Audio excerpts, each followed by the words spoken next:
We are mucus-free. We are mucus-free. We are mucus-free.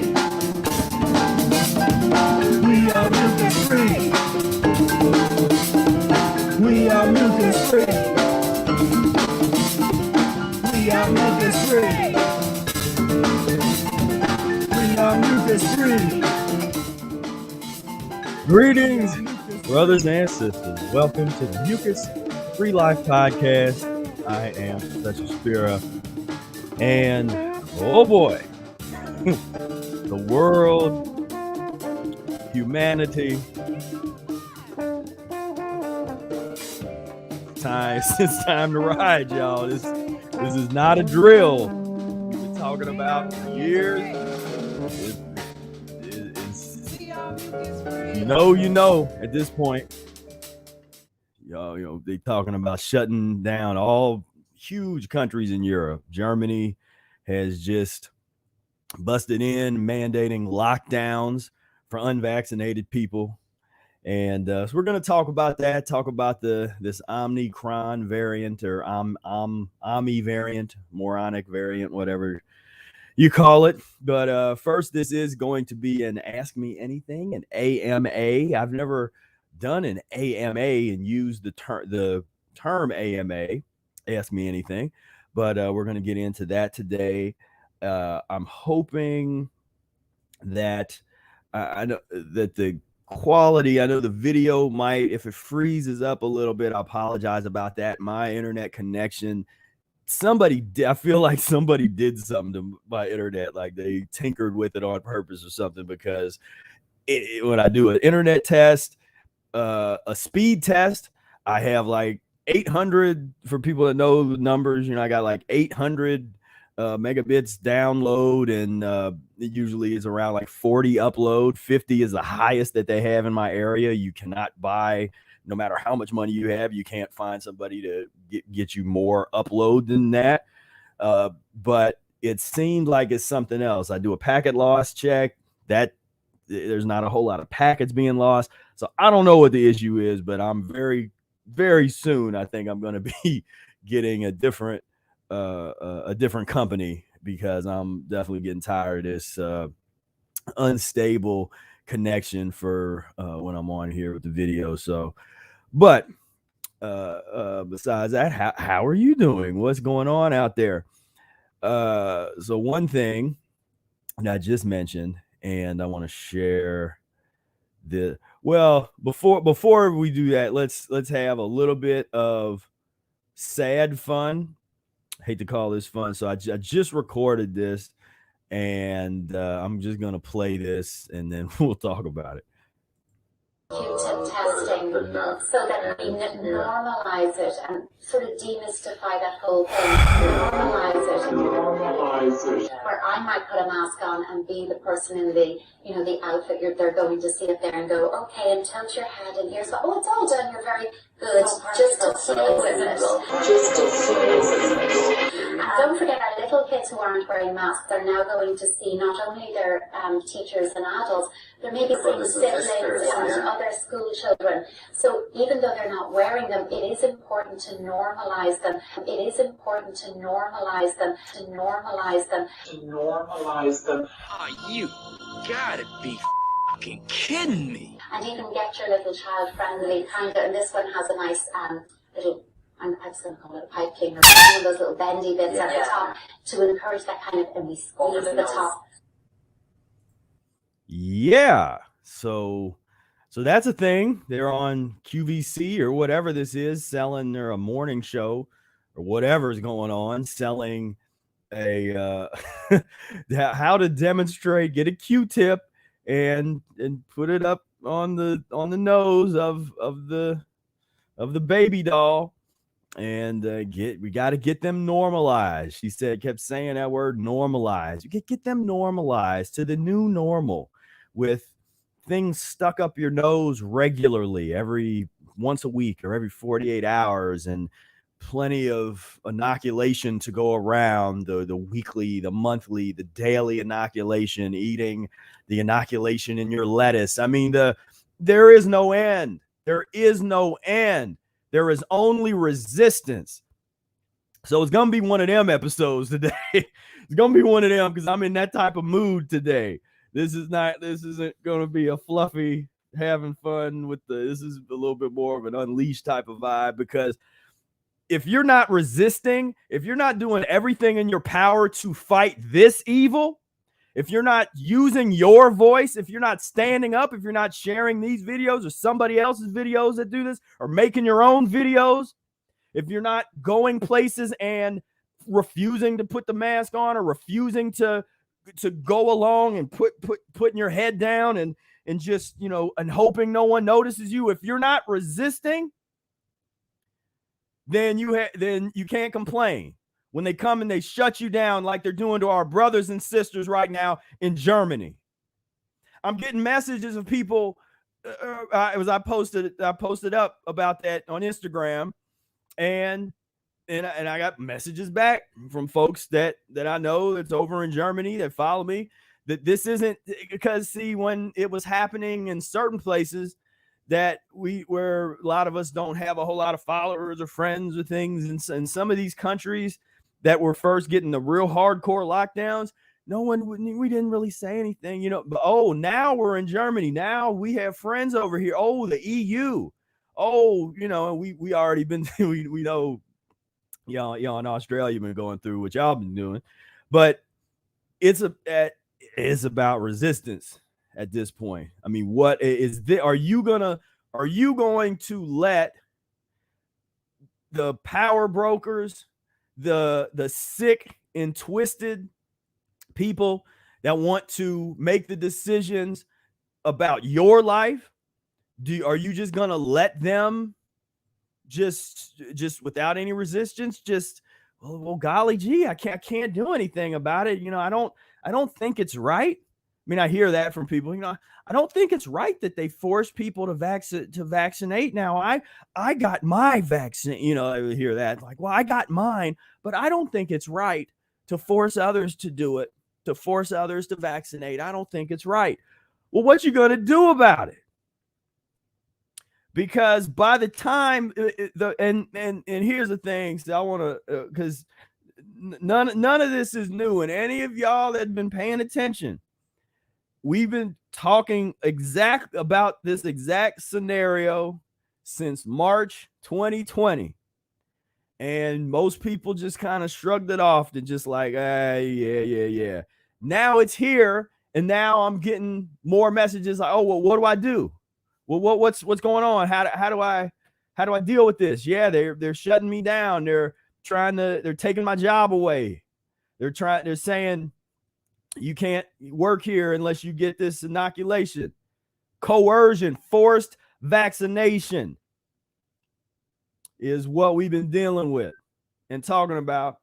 And so let's go over a little bit of this. So this was Germany locks down not just everybody, but unvaccinated people. They some places tried to lock everybody down because of the unvaccinated people, just to make everybody mad at them. Now we're going to say, well, you know what? Let's just lock down the unvaccinated people. That will be good. And we can just, at that point, because our patience is thin, they have this talking point.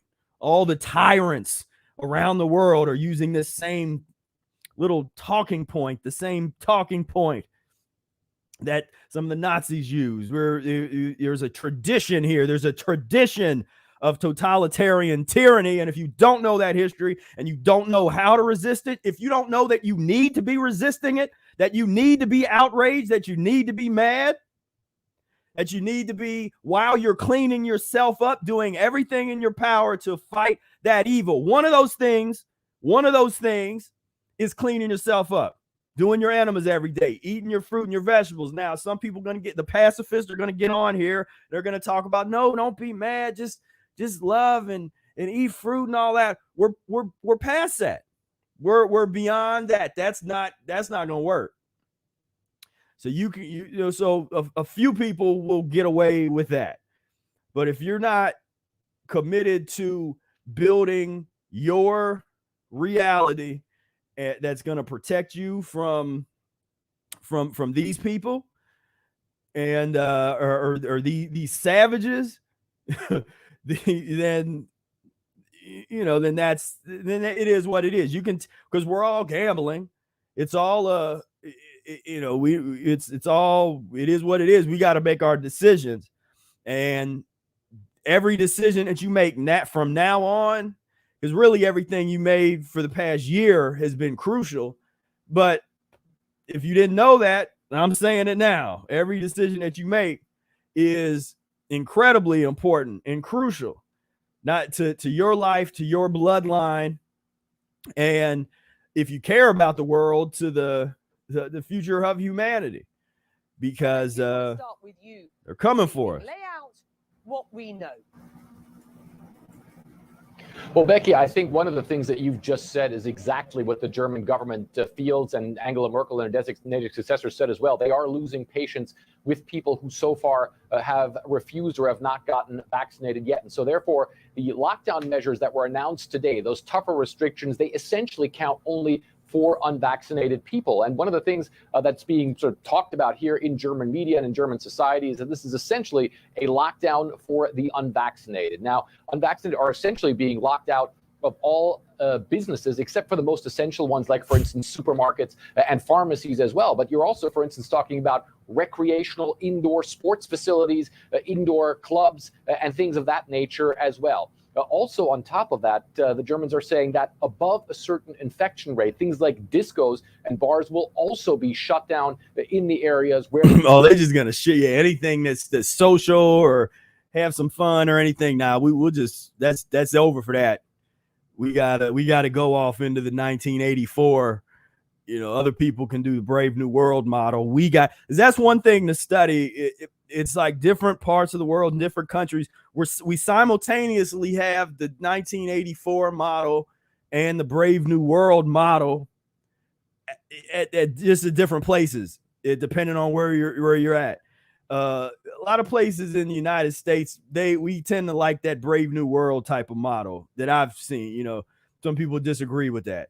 If you don't know what I'm talking about, then your homework for today or this week is read 1984 and Brave New World by Huxley, and Brave New World by Huxley, and Orwell wrote 1984. But if anything, a lot of the movie adaptations are not good of those books, but if anything, listen to the audio book or something, but study that. You should have already did that, but I'm not going to blame you if you haven't, because our education system, or the education that most people get, is so piss poor that anything that would actually be essential, and even if you did have to read that for over summer reading one year, they didn't show you how that information in there can be used to resist tyranny. That's part of the like a little roadmap, with the prophets,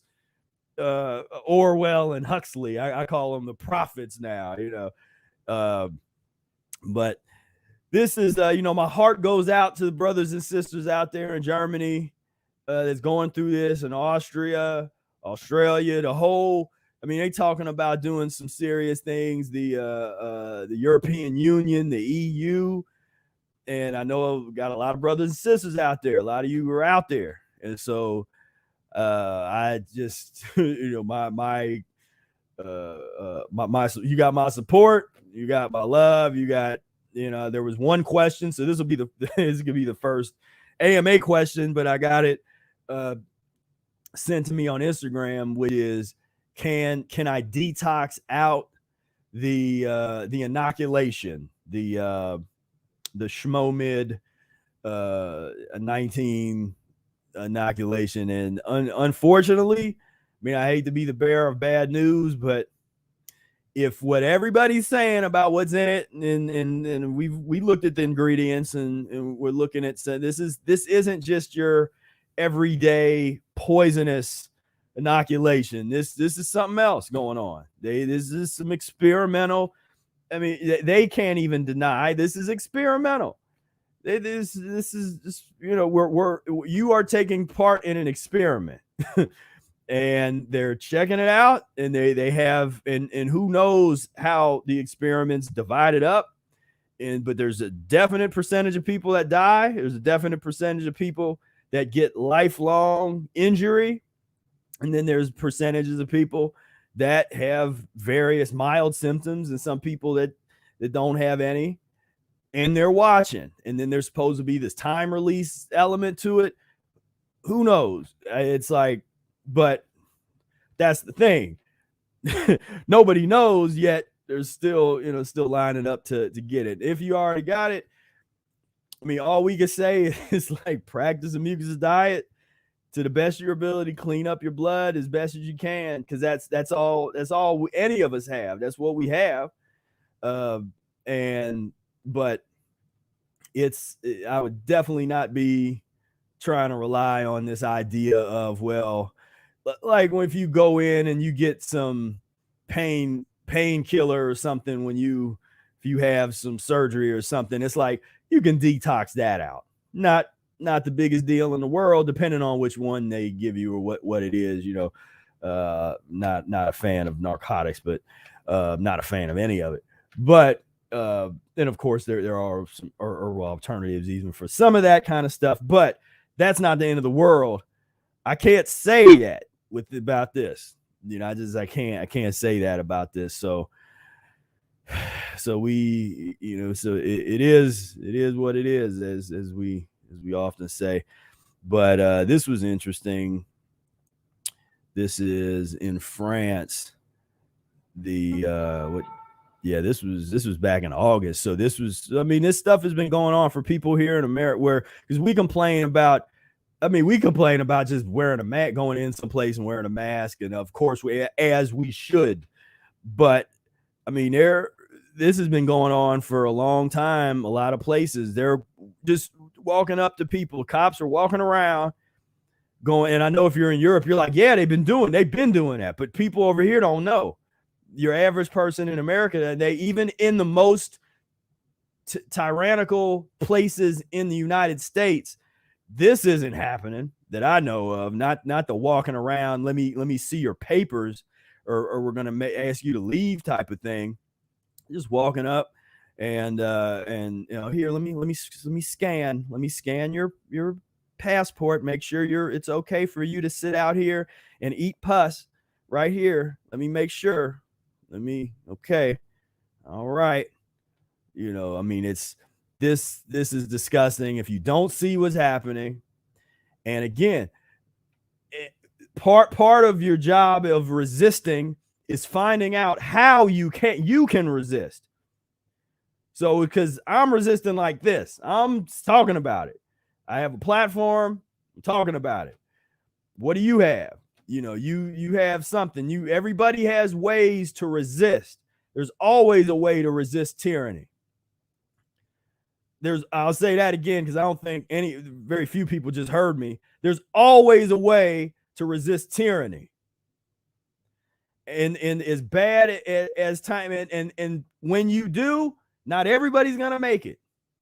Sometimes you resist, and depending on the circumstances, you're taken out and they make an example of you. But if everybody resists together, they're not going to can't take everybody out. And so what that looks like now, see, I wanted to go back and just to give you a roadmap of some of the past material. So we started talking about this right when I think one of the first videos about this was that the wet market. This was when the first COVID type of video I made was this wet market video. Then they turned this into you have to confirm that you're an adult to watch it. Then I did a short history of forced sterilization. And this is like March 2020. What we need to know today. Because studying and understanding the history of forced sterilization, not did I say vaccination, sterilization, forced sterilization was commonplace and still happens today. I mean, it's commonplace in some countries, but in the United States, it was part of the old school eugenics programs, and that's something that you probably didn't learn about that in school, did you? The sterilization. You didn't know that the government would come in and for whatever reason, if they felt like it, they could sterilize you. They could damage your private parts to the point where you no longer can have children. Where's the outrage? I mean, there should still be outrage about that. Nobody talks about it. No one knows about it or talks about it. It seems like, or if you know about it, I mean, but these are the parallels that need to be made. These historic parallels, because without that historic understanding, and because part of what your resistance studies is studying the history. What was the nature of that? How was that? How were they allowed to do that without the populace saying, wait a minute, this is wrong? What was in there that allowed them to get away with this? What let them get away with experimenting on Black women when they with no anesthesia, when they were developing gynecology? Look that up. That idiot.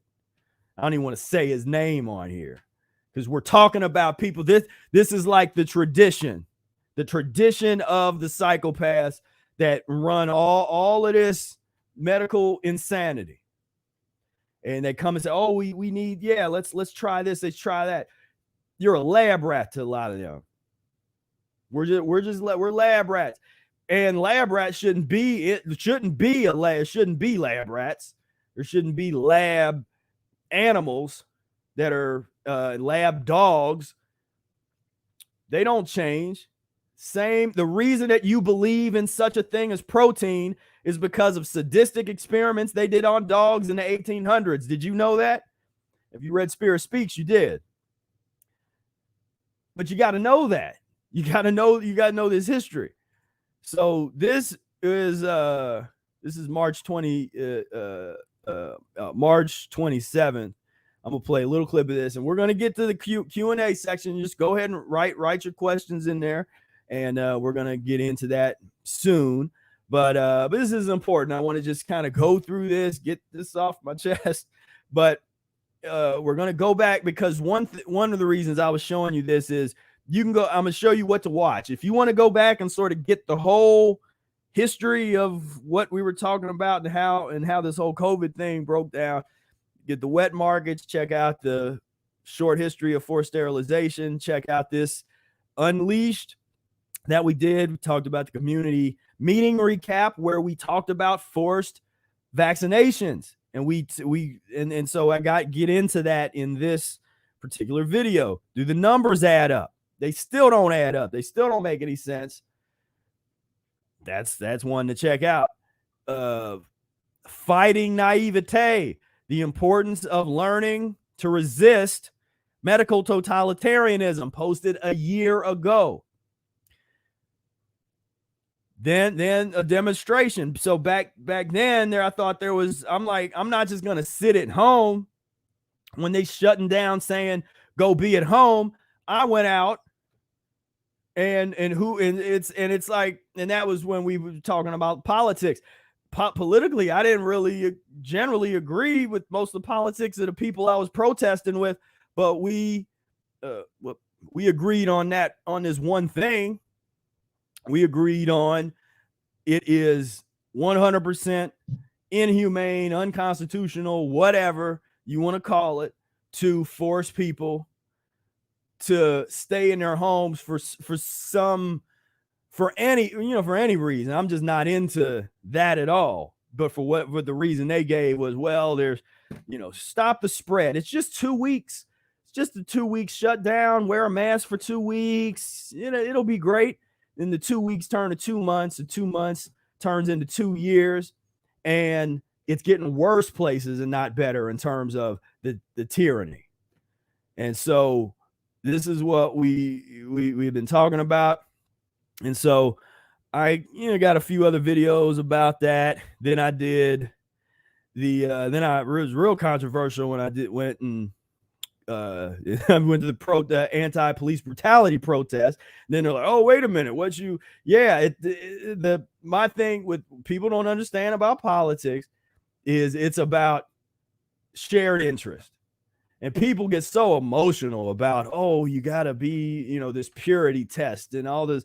It's like business. I mean, politics and business, that's when it's about shared interest. You don't have to like the people that or agree with all of the viewpoints of the people that might share your interest on a particular thing, but you need to build these coalitions, and people aren't that what we're doing. And that's what this was kind of the last video I made, and I was done because I was like, okay, I see that people aren't resisting. It's not going to happen right at this point. Maybe in a year people will start resisting more when it gets really bad like it is now. But I literally gave up, and you can watch the video of me one last time, just like, okay, COVID-19, forced vaccination, prevention, the coalition possible, and that was it.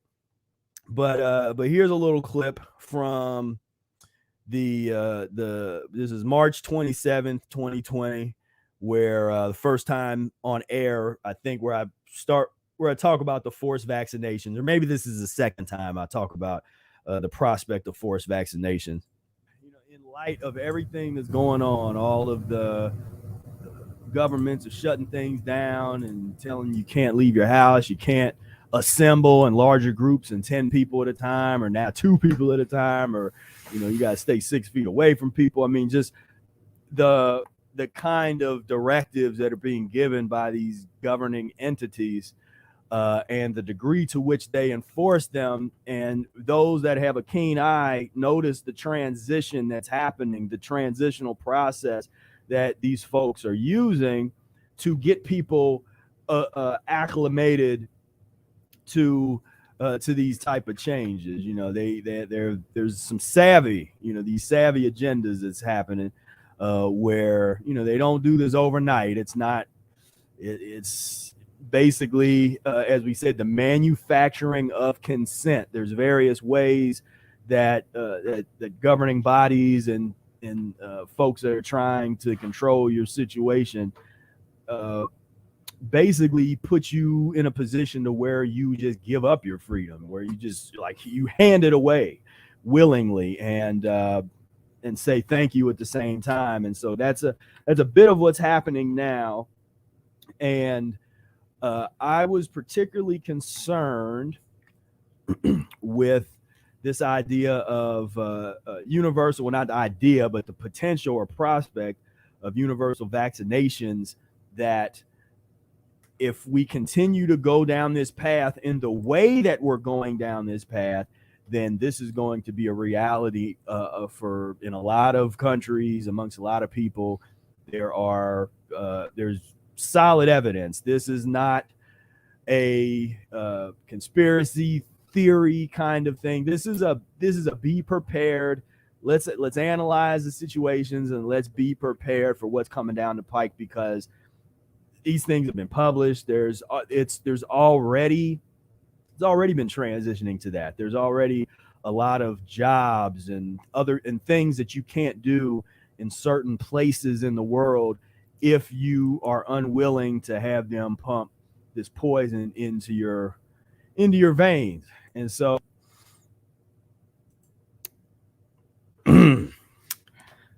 that was March 2020. Doesn't that sound, that's like, the quaint, but we nailed it. And I hate believe me, I hate being right about this kind of stuff. And we got so much pushback for talking about this. And it was like, this is a mindset. When we talk about survival, I made some mucus-free mindset videos and survivalism. And this is that's something I'm into. And I don't do a lot of videos on it because there's people that are better at it than me that know more about it than me that you should watch their videos. So I like to do what I'm the best at, you know. But survivalism, can you make a fire if it's a snow or rain, or do you have proper food backup? Now, of course, I probably should make some more videos on that, because that's our realm of, you got to have the right. Right now, my van, I have a week's worth of backup food. I can also fast if I have to. I just got done with a 12-day fast a couple days ago. So the point is to be prepared, and you got to do that research for yourself. You got to make that a priority, make preparedness a priority. They try to keep fear so much, to keep you in fear, so you don't have time to learn how to be prepared, to make that something that's important.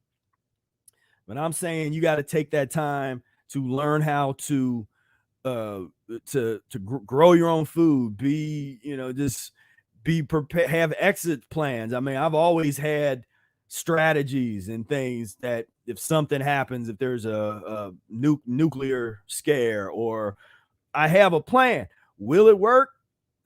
Maybe not, but I'm aware of it. And the difference is with being prepared.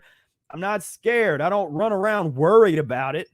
I act when it happens. So when all this stuff started going down in March, I was just reacting at that point. I wasn't like, sitting like, it's happening. It's like, no, I've already prepared for it. I already knew. I did my study, and I've read my books. I've looked at military history. I've looked at the history of totalitarian dictatorships, the history of slavery, I've done all that work already. That's why they say education is so important. Because when you are pushed into a situation, that's when education becomes pretty important. And you don't think it's important. I'm not talking about schooling where they teach you how to be subservient to the state. I'm talking about real education. And that's up to you. That's up to you, because they're not going to teach any of that. You gotta know that that's important and teach yourself that. So if anybody wants to watch that, because that was actually a really good episode of from March 27th. Check that out. I highly encourage some of those videos from that era, just because I can stand behind everything that we was talking about. Everything that we pointed out is coming to fruition, and I've been saddened. The only, and it's because of my own hope and sort of that little naivete that I have for humanity to fight back and to resist and to educate themselves. Like I really am disappointed with humanity in terms of just the lack of resistance. But it's not over. There's still an opportunity, and there's plenty of resistance opportunities that we're facing, but really it needed to start happening way sooner than now. But this is what happens. People wait until, like I said, they could show up at your door with a gun in one hand and a syringe in the other, and that's that's been happening in coming to a country near you. And what are you going to do about it? Because that's the question people ask me, like, well, what should I do? And I'm saying that, and I'm asking you, well, what are you going to do to resist? That's the question. I can't tell you exactly what to do. I can tell you the history of resistance. You can study what people have done to resist tyranny for the past 10,000 years, and you can come up with some scenarios and some things, but then you got to act. And so at this point, the real plans and the things that I'm doing with some other members of our community, we have to keep that secret now. I can't talk about what we're doing at all publicly, because because one, that's not given no opportunity to try to dismantle or mess with what we're planning, and two, and this is about survival now. You know, this is about survival, coming together with whoever you need to come together with. And people train that there's different approaches. There's survivalist approaches, which is more my mindset. There's the so-called preppers, and there's things to be taken from both. You know, I'm a big advocate of survivalism and that mindset, because that allows you to go into any circumstance, no matter what it is, and you're not going to be scared and kind of cower in the corner or panic. You just sort of assess the situation, use your creativity, use the skills that you studied, and you roll with it. And that's it. You know, the preppers that's like a whole other kind of mindset. I mean, but like I said, there's a little there's some overlap, of course, but and I've been, you know, check it all out and then do what you need to do,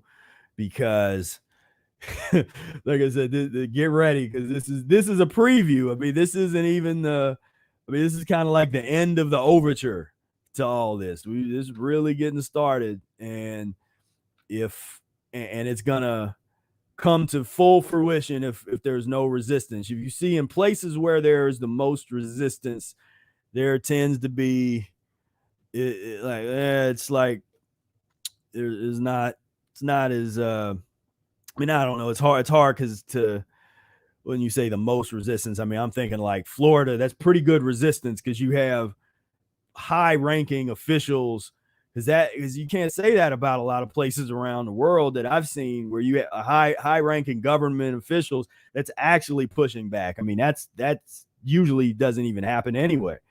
And so that's interesting. Whereas a couple states, and you're really down to just a couple states in the United States that are where you're going to be able to really that are going to sort of be like the bastions of liberty and freedom. You know, I mean, but you know, and then here comes the civil wars, and you know, so is what it is. You can read all that history, and there's nothing new going on, other than I mean, there's unprecedented things going on, but the mechanics of what's happening is what has always happened when it comes to pus eating psychopaths that want nothing more than to run your life, to control you, to make sure that they have their steel-toed boot on your Adam's apple, putting just enough pressure, just applying enough pressure to your neck with their boot so that you're very uncomfortable, but you don't die. I mean, that's and then for some, they make an example and they go ahead and step all the way down and then take care of those people and make sure it's public. So this is what we're dealing with. This is the world that we're in now, and so we got to have some of these serious discussions. I know not everybody enjoys these kind of real discussions, but what else is there to do? I mean, this is the reality that we're in right now, and those that are prepared, those that have a plan, those that resist the best, that resist in ways that make sense. And sometimes resistant, and sometimes you got to retreat. It's not always about like, you know, stand your ground and fight. Yeah, I'm not going anywhere. It's like, no, sometimes you got to go, because that's what our ancestors did, and that's why we're here. Because there were times where your folks had to go to another, for whatever reason. If the tyranny got too overwhelming, you got to go. You might be able to come back later, because it's always going to fall. And when somebody asks, you think you're at the end times? No, it's not the end times, but it's the end of it. I think we could potentially be at the end of empires. Because empires always end. Just study the history of these big empires, the end of the Roman Empire. A lot of stuff that's happening in the United States is parallel to the end of the Roman Empire. And we're not even that old. United States isn't old compared to when you're talking about thousands of years of being around, Rome and all these different, you study Egypt and Ethiopia, and there's a lot of things to get into, but study the fall of empires, because even in that, there's mechanics. There's mechanics on how to dismantle and shut this thing down and resist in those kinds. I mean, these are the bedtime stories. These are the, we read all these which are, when you really get into like the Brothers Grimm and that the original stories that they would you tell children, they're grim. They're quite grim, but we need to create new stories, the new, how the oppressed peoples and the slaves, overcame, fought the tyrannical, Count Fauci with his diabolical plan to assassinate, a percentage of humanity. I mean, like that. We got to create our own culture. We can't always rely on with our own creativity. These are movies that we should be making. That really, the kind of art that you make, to make sure that this is documented through art, because that will last longer. Because art's going to last longer than it is YouTube and the metaverse. This meta, like when all this stuff is said and done, there's going to be some, make sure you keep on doing the graffiti, and, while you're doing that, go off into some mountains and spray paint the news in the mountains, because that's what somebody's going to find one day, 500 years when everything's been wiped away. Somebody's going to be like, looking at some caves, like, oh, these cave drawings from the year 2021, or whatever they call it. They like call it the year, who knows, 670 or something. But anyway, let's get to the AMA. I know that's what a lot of you are wanting to get into, some questions. So let's begin, shall we? All right.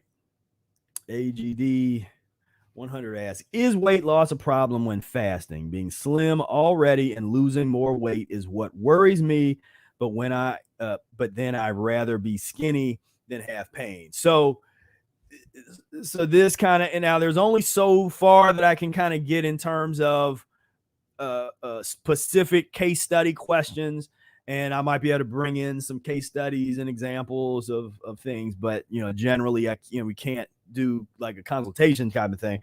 But generally speaking, when you're talking about losing a lot of weight, so first and foremost, one of the first things that Brother Air and I talked about was that we're not going to talk about weight.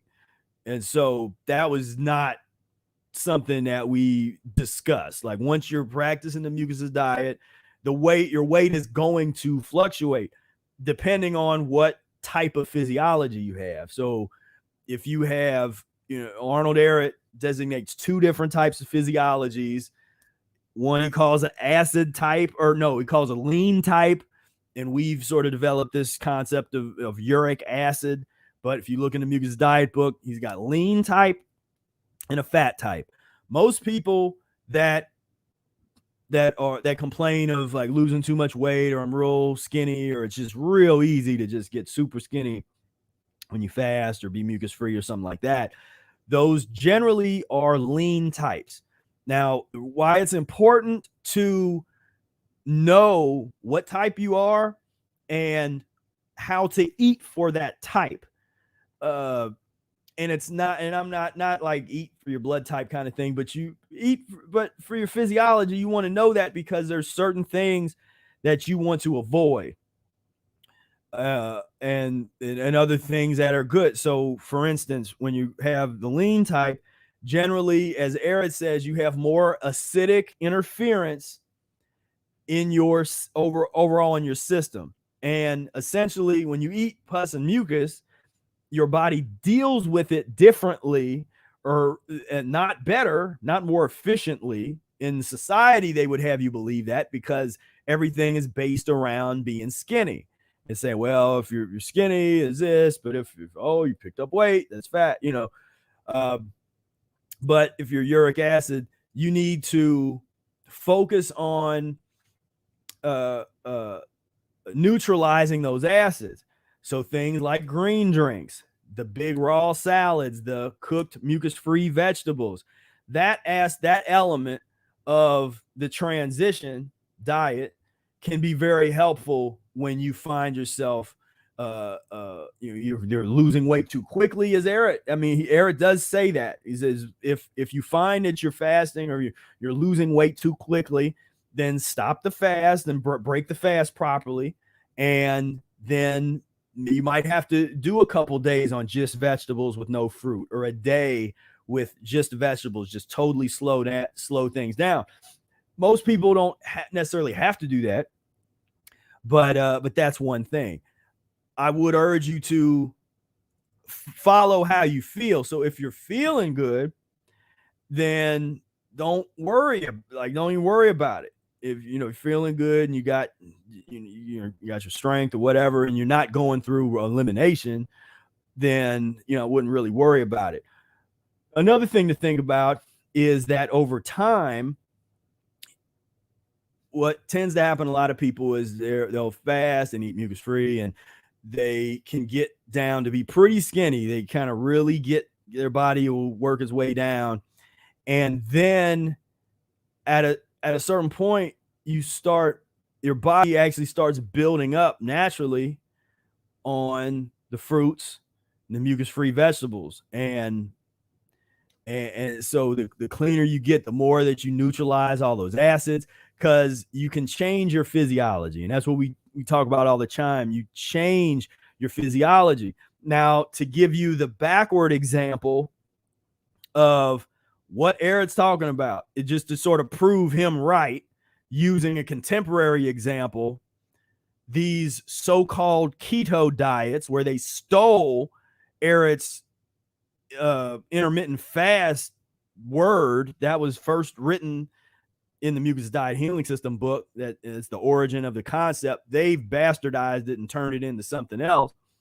But whether it's keto or Atkins diet or anything like that, you basically, what's happening is you eat all this very highly acidic food, these meat only type of diet, and you change your body from a fat type of physiology into a lean type with a lot of uric acid and a lot of this toxic waste. And I know that there's people that are becoming famous with this carnivore kick, and I used to be a raw vegan, but now I eat nothing but raw meat, and that's their thing. But essentially, when you have a lot of acidic waste in you, because you're talking about, like, when folks are able to do that, first of all, that generally lets me know that there was very little transition that happened, and the transition wasn't gradual enough and didn't go long enough, or you would change your physiology to a point where it's impossible to go back and eat like that, not without becoming deathly sick. But people generally don't like listening. They didn't want to listen to me about forced vaccinations. They don't like listening to us about transition diet. So it is what it is. But now I know you guys do, because you're in here asking questions, so that's great. But I want to do an example of this. I'm gonna do Atkins diet before and after. Let me see if I don't know what I'm gonna run into, but these are all kind of fake. But there, and then something that's a little harder to talk about when I see people doing that.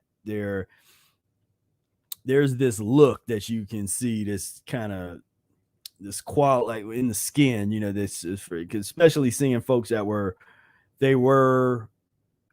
trying to be raw vegan or whatever, and then they go back, like you can see immediately, you just see this change. Now, of course, they claim that, oh wow, I feel so much better. Well, that'll last for a couple days or a couple weeks or something. But anyway, but back to what you're saying. If you're talking about you'd rather be skinny than have the pain, then that's what it is. But you can always just don't be afraid to go into the Mucusless Diet Healing System book and check out the transition menus and recipes, some of those transits, because not everything is 100% mucus free in there. So there's certain combinations, certain items that are mucus forming, but they're combined properly. They're made to allow you to keep a forward momentum going with your transition, and that's the key. This is a long-term kind of thing. So I have there's a video that I recently put out too that I'll refer you to, where that's called something like how to gain weight on the Mucusless diet or something like that. So check, and talk a little bit more about what I just said in there. But you know, let your physiology change, and then as you get cleaner, you'll be able to, if your body is supposed to bulk up, it does. It just, you can't help it. So yeah, now next question, and thank you for your question there. And Rosso Van Ruin says how to get rid of mucoid plaque. So of course that's a favorite topic of mine, mucoid plaque. So the big secret for getting rid of mucoid plaque is practice the Mucusless Diet Healing System by Professor Arnold Ehret. Now, I know that the details in there, what really helped me get it out of there was lemon juice and distilled water enemas. You have a video on my channel about that. If you type in like lemon enema or something like that, it should come up. But the key is working the transition, because first you got to start getting, you got 32 feet of impacted intestines that are just filled with feces. You got to start getting that out of there. And because you're not going to see the strings of mucoid slime until you start to really get that gunk out. Once you start to get that gunk out and you practicing the system. So what does the system consist of? You're eating an improved diet that might not be totally mucus free, but could be what we call mucus lean. It's just a little cleaner, not as slimy, not as acidic. More mucus free items in there, the salads and raw fruit and the cooked fruit. You got that going. Then strategically, you might have a 24-hour fast or a 2-day juice feast, or something that, and you break it up. And while you're doing that, you do lemon juice and distilled water at the same enemas. And after a period of time, when you start doing this, you're going to get the old gunk out of there, and then that slime that's caught in the intestine, in the little nodules and the walls of the intestine, is going to be able to come forth and loosen and get off of there. Let me see if I can. I have a video where I review why didn't that come up?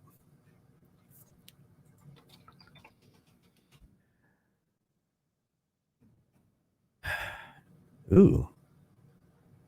I'm looking for, there's a video on my channel. I don't know why it's not coming up, but they're shadow banning me like crazy on these platforms. It's frustrating, but there's no way that my video shouldn't have come up on that. When I do a search for Professor Spira colonoscopy, That is insane that my video doesn't come up.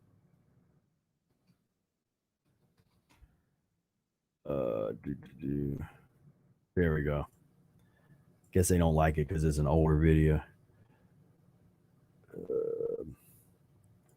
Here we go. All right. So I always come back to this just to put into perspective what I'm talking about. So the people that had this colonoscopy, this is where they put a camera up in the colon, and before they can put a camera in there, they have to use harsh purgatives that I'm not a fan of, but and that's how they sort of force all the waste out, and then they can get up in there and they're looking for polyps and little cancerous things and stuff like that. Including what? So when you look at this on the wall, you can see the slimy residue that was like, even though they had this really harsh purgative, there's still this slime that's on the wall of the intestine of this person. If you have it, that's when you start to eat properly, when you're eating the broom salad, when you are eating mucus-free items, you start, it kind of collects this. It can push on the walls, the lining. It's like, imagine you are in a room and there's slime all over the walls, and all you have a squeegee, and you're just trying to go along the walls and just get as much of this slime as you can. Now that could also put into perspective how long this takes. That's why if you have a squeegee, but your walls are just totally filled with really sticky slime on the wall, it's going to take a while to go through and get that out of there. But as it does, part of what that looks like when it comes out of you is that mucoid plaque. But let's see, this is the good one here, where this is one. I think one of these has like some black, like the black tar. Yeah, this one. This the one here. Yeah, this old black tar gunk. And this is what we're talking about. You don't want this. You don't want this all up in you. But this is the norm. This is what's normal. People have all this gunk all up in the intestines. This is what's running the show. This gunk, these parasites, the filth. The parasites love this. They can lavish in this is like vacation for them. They just can lavish in the filth. They love it. They just eat it, live in it, slither around in your intestines. It's good stuff for them. But Mucusless diet's bad for them, because you clean all this stuff out and they come out with it, and they become part of the plaque that comes out.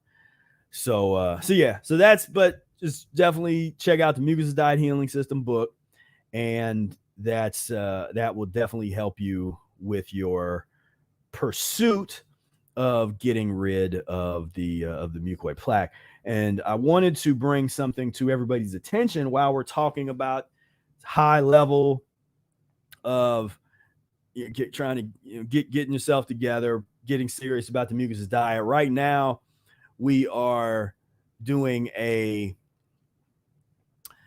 sale. This is a Mucusless Diet Healing System e-course sale, 80% off the e-course.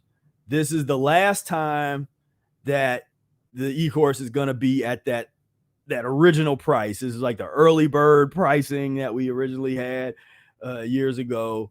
So with the coupon code Last Chance 2021, you can get access to the Mucusless Diet Healing System e-course. And so click down below. There should be a link for to access the e-course page. But that's what you want to do. This is the last opportunity. If you've been around a while and you've thought like, man, it'd be kind of nice to do the e-course, but I don't know if I'm ready to, then this is the time to take action, take advantage of this low price. It's not going to be here much longer. People used to get mad at me. They would go through the course And they would be like, why? Literally, people that paid for it would be like, why is this not more expensive? This is a total college level course, college length and level on the Mucusless diet. Nothing else in existence like this. Why don't you charge more for it? And I'm like, well, I don't, I want as many people to get in it as possible, but it's time. It's time to put it up to where what it's worth and where it belongs at. So we're going to be doing that very soon. But right now, because you are the folks that been supporting us for years and been out here really trying to do this work, I want to get everybody in the course that should be in there. Get in there at the early bird pricing. Use that last chance 2021. Get in there and really take that seriously. There's so much stuff, things that there's nowhere you can't find. Stuff I'm talking about in the e-course is not on YouTube. There's food prep videos and recipes and all that kind of stuff. I don't have a lot of that out here right now. And so it's an e-course. So if you're really serious, take advantage of this moment. I'll find the link. Let me bring up the link real quick. And yeah, this is what you want to do is definitely, I mean, at the least, because this is, people miss so much when they're just reading the book. People just miss a lot, because there's so many nuances in the Mucusless Diet Healing System, and people just regularly just totally miss. So even if you have the annotated version, which helps with that, because I purposely try to address things that people have been missing, there's still deeper discussion, deeper analysis that needs to happen. And I'm real methodical with the e-course, the way that it's laid out, the way that the information is shared. And so this is the last chance 2021. Get the e-course at the original price, the original early bird price, and enroll. And I hope to see you in there. It's a lot of fun. I got a ton of testimonial videos of people that loved it that I don't have queued up, or I'd play a couple of them now. But you can ask around, ask somebody that took it, and they'll let you know especially they really went through it. They'll be like, yeah, that e-course is fire, as some of the kids might say. So here's I'll go ahead and just put a link to the e-course right now for those that are live in the chat. So let's continue on with the Q&A. Little cat step says, when does this start? Well, it started. We're commencing right now. Do you think we're living in the end times? Like I said, no, I don't think this isn't the end times. This could either be the beginning of a new tyrannical era or the end of an empire. It's going to be one of those two. There's not like a middle ground. It's either going to be the end of empires, or it's going to be the beginning of just the realization of what the prophets Huxley and Orwell wrote about all those years ago, of just the most dystopian reality that you can imagine. And so we got to resist, as this is what time it is. Let's see. Sarah asks, starting out as an average mixed eater, can I begin the transition diet while nursing? Yes. And we have a number of there's a number of videos of women that were pregnant, nursing, that all practice the Mucusless Diet Healing System. Of course, it's best to have transitioned before and to be as clean as you can before you get pregnant. But no, you definitely can. You want to not necessarily be super aggressive with your transition. You can be a little bit more, just depending on where you are physiologically, how your past eating habits were, if you're able to sustain, not be too aggressive, then that's cool. But yeah, I would definitely say, yeah, if you're starting out with the transition, I just would say, don't push yourself too hard. Just really study those transitional menus and what Eric talks about in terms of, sort of how to eat, and go for it. Now, if you, I have a downloadable introduction to mucus-free menu planning where I get a little deeper into that. Definitely check that out. Maybe I'll put that link up here. There's 5 free recipes along with this report on how to eliminate or how to just start the menu planning process, all that kind of stuff. 5 free recipes and menu planning report. So sign up then if you're not signed up, this is also our Insiders Club and mailing list. So we try to keep you abreast of all that goes on in the community. But yeah, welcome aboard, and definitely get your transition going. And Vadim says, what's going on? He's the normies love testing. Oh yeah, you gotta shove that little thing up the baby's nose. They really, get normalized. It's very, very normal. And Reese said, I never got tested, never will. That's amen, brother. That's where I'm at with it. Like, you're not dealing with that. And Reese says, yeah, George Orwell, 1984. Yeah, Fahrenheit 451. Yep. And Alex Huxley, Brave New World. Very important reading right now. I mean, this should just be on people's tables and, in there when you're driving to work or something, listening to the audiobook. I mean, that should just be on high rotation. These just really trying to absorb, to understand, because the things that's being laid out in here is how they're doing it. The principles that are covered in these books is what we are living through. And a lot of people, since these books were written, a lot of people would look at society and they would see elements and things that are like stuff in the book and be like, aha, yes, this is like that. But this is unprecedented. This is the real deal now. Like, that's what I'm saying. This is not a drill. This is not an academic exercise right now. This is put up or shut up. It's real right now. And so the studying is crucial. And it doesn't say who this was. It said, I cannot be detoxed. Okay. And what's going on? Catherine. Let's see. What's going on? And Kai talking about this documentary, La Operation. Documentary from, I know I butchered, I didn't pronounce it right. 1982 documentary about the widespread sterilization operation led by the United States during the 1950s and 60s in Puerto Rico. Check that out. Check that history out.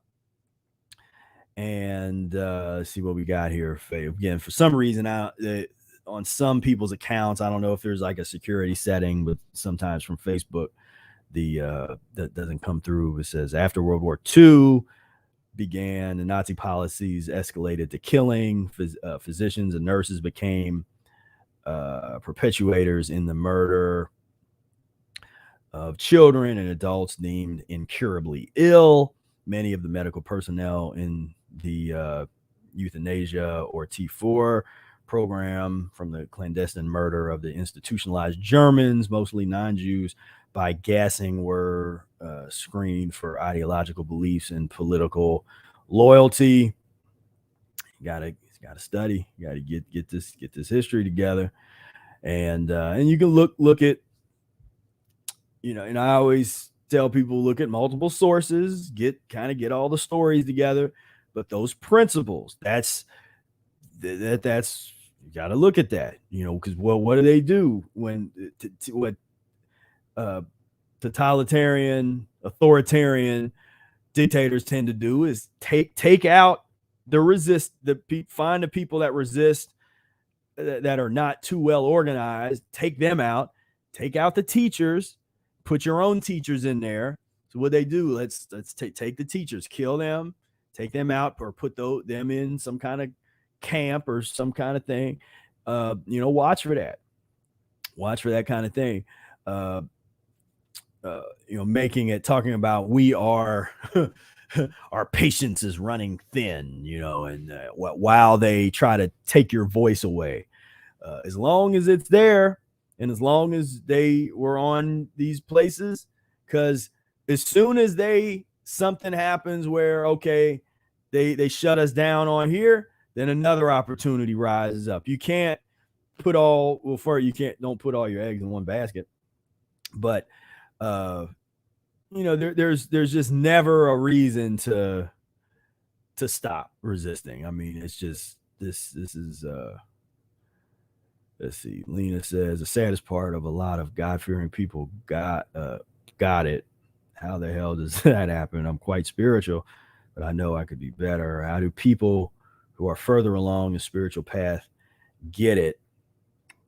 When you say got it, do you mean, because that could be taken a number of different ways. You mean they got the vaccine, or they got COVID, or they get it, like they understand to not do those things? I'm not quite sure. I'm going to interpret it that you say people got the vaccine, maybe, because that's probably what I was talking about at the time. And yeah, how does that happen? A lot of God fear. Well, that was something when they were shutting down all the churches and stuff, and we were like, where's your faith now? Where's all this faith that everybody's into? We're like, faith, but you're scared to gather with your brethren to worship in the way that you see fit. You're scared of that, but you have faith. Like, okay, all right. So it's deep. Tuskegee experiment. Yep, that was the real. That was one of many. That was one of many kinds of things like that. Lena, yes, literally so obvious. Talking about it's getting redundant. The people who are brainwashed are the ones who should be discussing this. Well, I mean, I would say it's not redundant, because there's still people, there's still some of us that know this but are scared and they're fearful to resist. There's that. And so we still have to have these conversations. Because knowing isn't enough. Action has to happen. And we're in this time where the large coalition era is over. That era where we could bring all the educated people that are ready to resist. We all come together and we say, no, we're that kind of thing. The little bit of it that's happening around the world right now is very necessary, but we really needed to start months ago if it was gonna really slow this. You talk about slow the curve. Let's slow the curve of tyranny is what time it is. But I mean, it's important to have these conversations, especially from the mucus-free perspective, because we're the only ones that can explain why people are behaving like this. Like, why do people have this desire to try to control other people? When you're miserable and constipated, that is, you want to try to control others because you have no control over yourself. You have no control over what you put into your body. And so it just feels good. Feels good to hurt people in a field. I mean, a lot of these folks, that's what they thrive on. That they love that. It's like, I love this so much. And this idiot here with the mean, just somebody had told me he was like this ice cream addict, or something, you know. So I was like, okay. And then I do a search and I was like, oh wow, this dude just likes licking on ice creams almost as much as he seems to like licking on people who are uncomfortable with the licks, that did not consent to being licked. But this is, under no circumstance ever in history should we have people making decisions about our lives that have this level of pus addiction.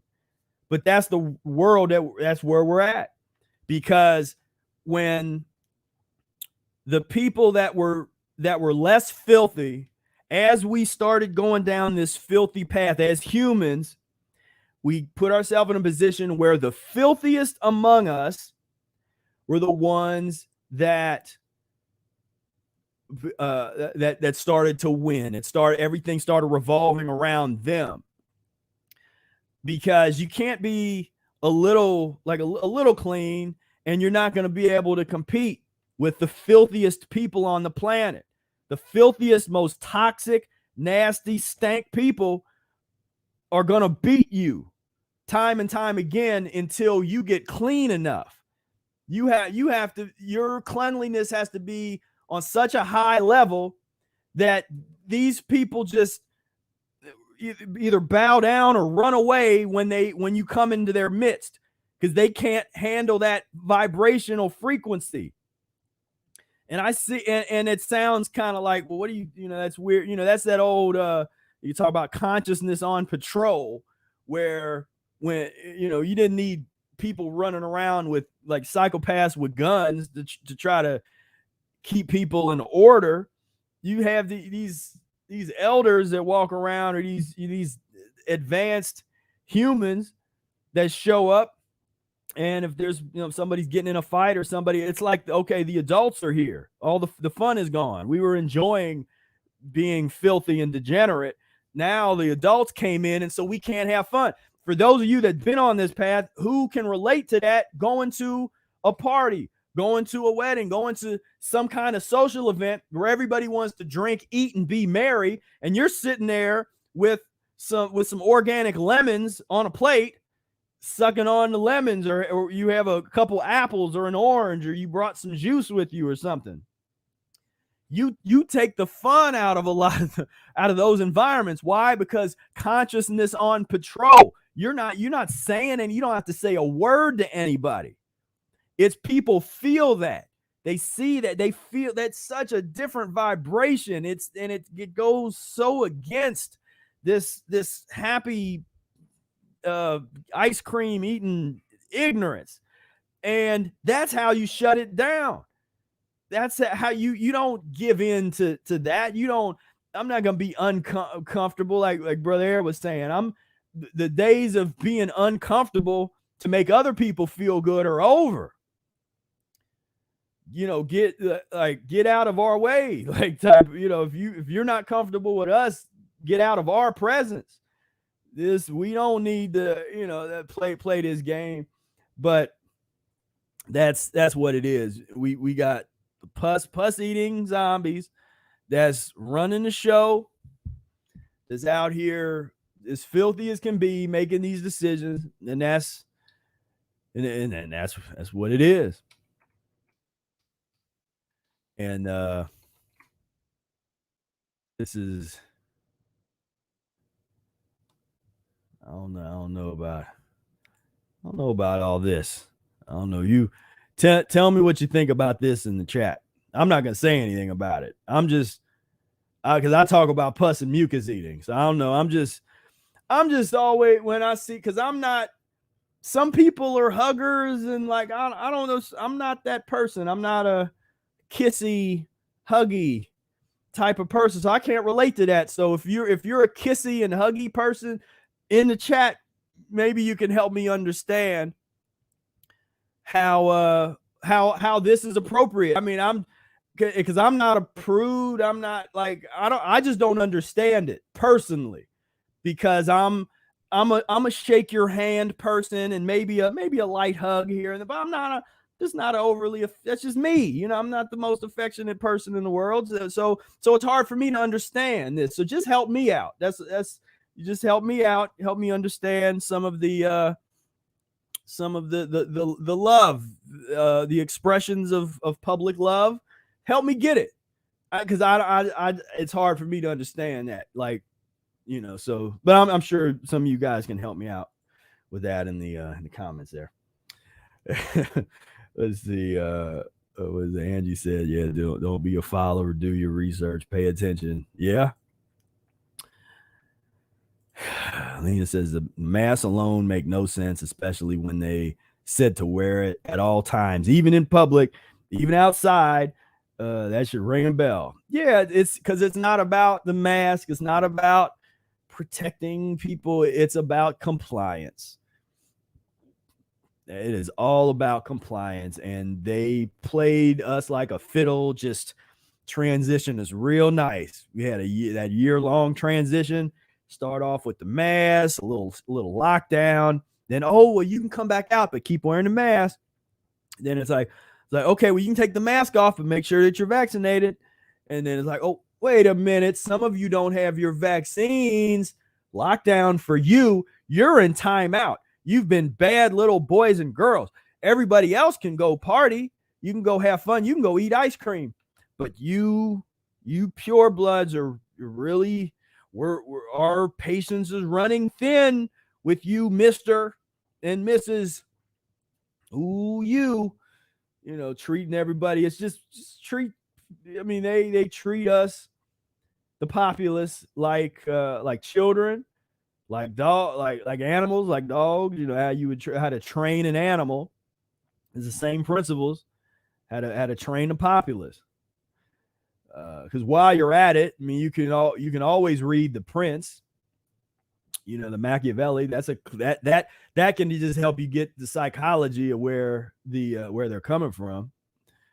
But yeah, Lena says, thanks for your mucusless efforts, Professor Bill. I appreciate you for tuning in, most definitely. So let me see. So if you have any questions, I'm rolling down here. I don't know how many are further down, but feel free to post your questions on here. We're going to deal with that. Let's see.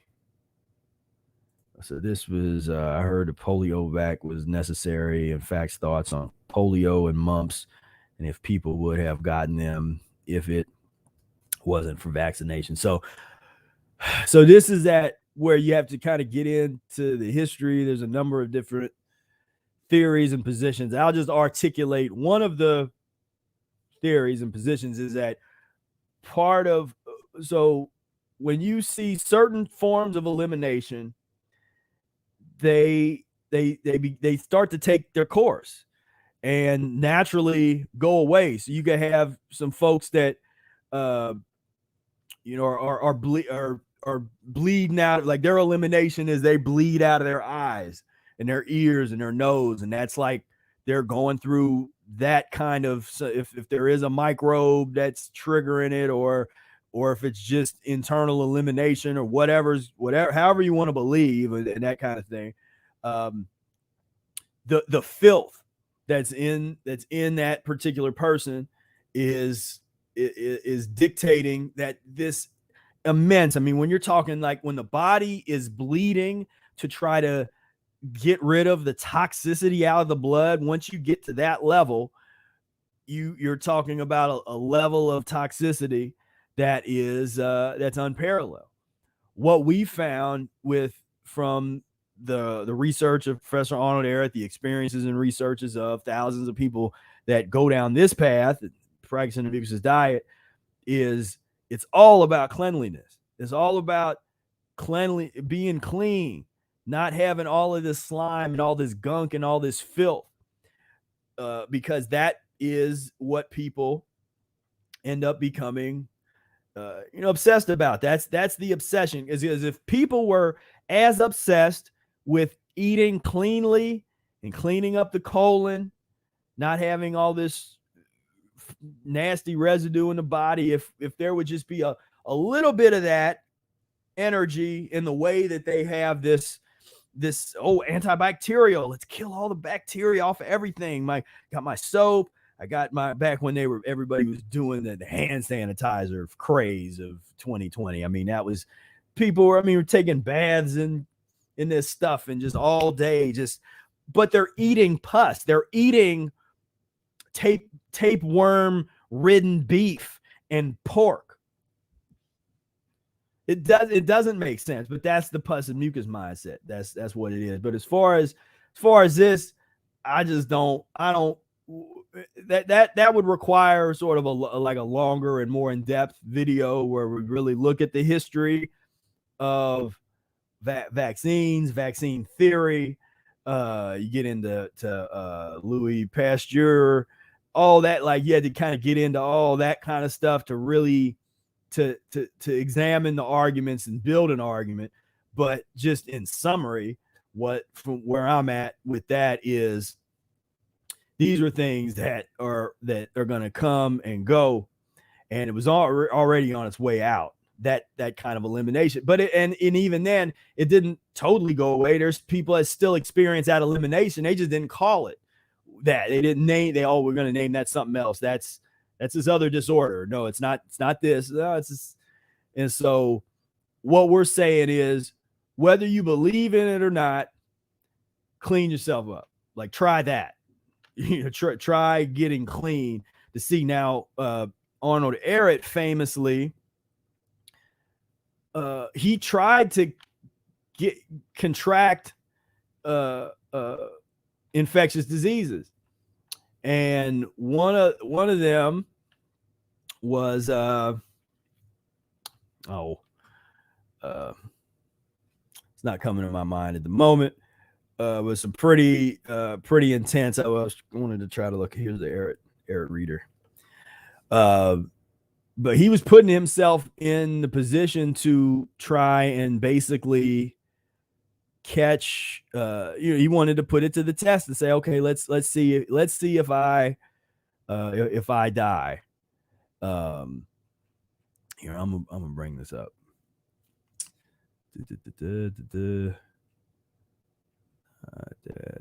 Okay, here we go. I think it's in Tragedy of Nutrition where he mentions this. I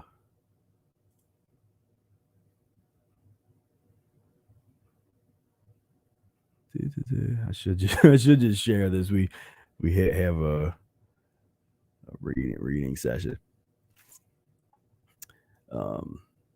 Anyway, I'll bring it up. I'll bring it up later. But overall, what we found and what based on Ehret's work is clean yourself up. That's how whatever is in you, if there's microbes, viruses, or whatever it is that's not, if there's something that's not supposed to be there, the elimination process is what you have. Like that's, and so that's what we do.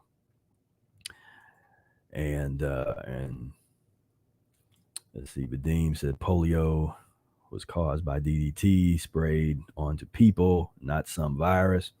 Yeah, that's part of the, part of that study that we were talking about, getting into that history, really looking into, getting into this stuff. What do you think about violent, narcissistic, psychopathic fathers? Well, I mean, if you have parents that are, psychopaths or sociopaths or whatever disorder, whatever the name that, whatever you want to say it is now, there's all these different names for different type of, personality disorder. But if you have somebody what I try to get people to wrap their mind around is this, I kind of had this theory of that the spectrum, the psychopath's spectrum, and that we are all on this spectrum. Some of us are just a little or less sociopathic than others, or psychopathic, than others.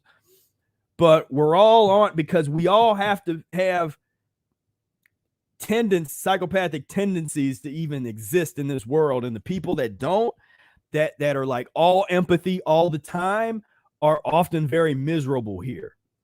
If you feel too much, if you feel, because if you feel all that energy and all that stuff, my heart felt, just, I give you a hug, because this is hard, so you have to have a little bit of that, like that exterior of, you can't, feel every little thing out here, or you're not really gonna make it.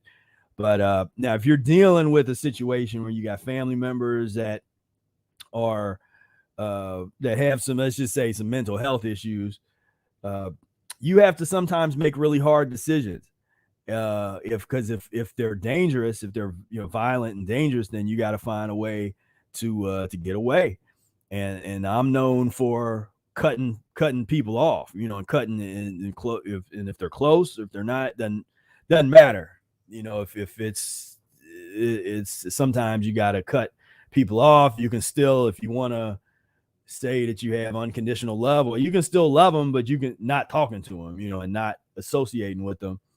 And if you're an adult, then you got to put yourself in a position to either have the control, or if this is like an elder or something and you want to take care of them, then you got the control, and you can.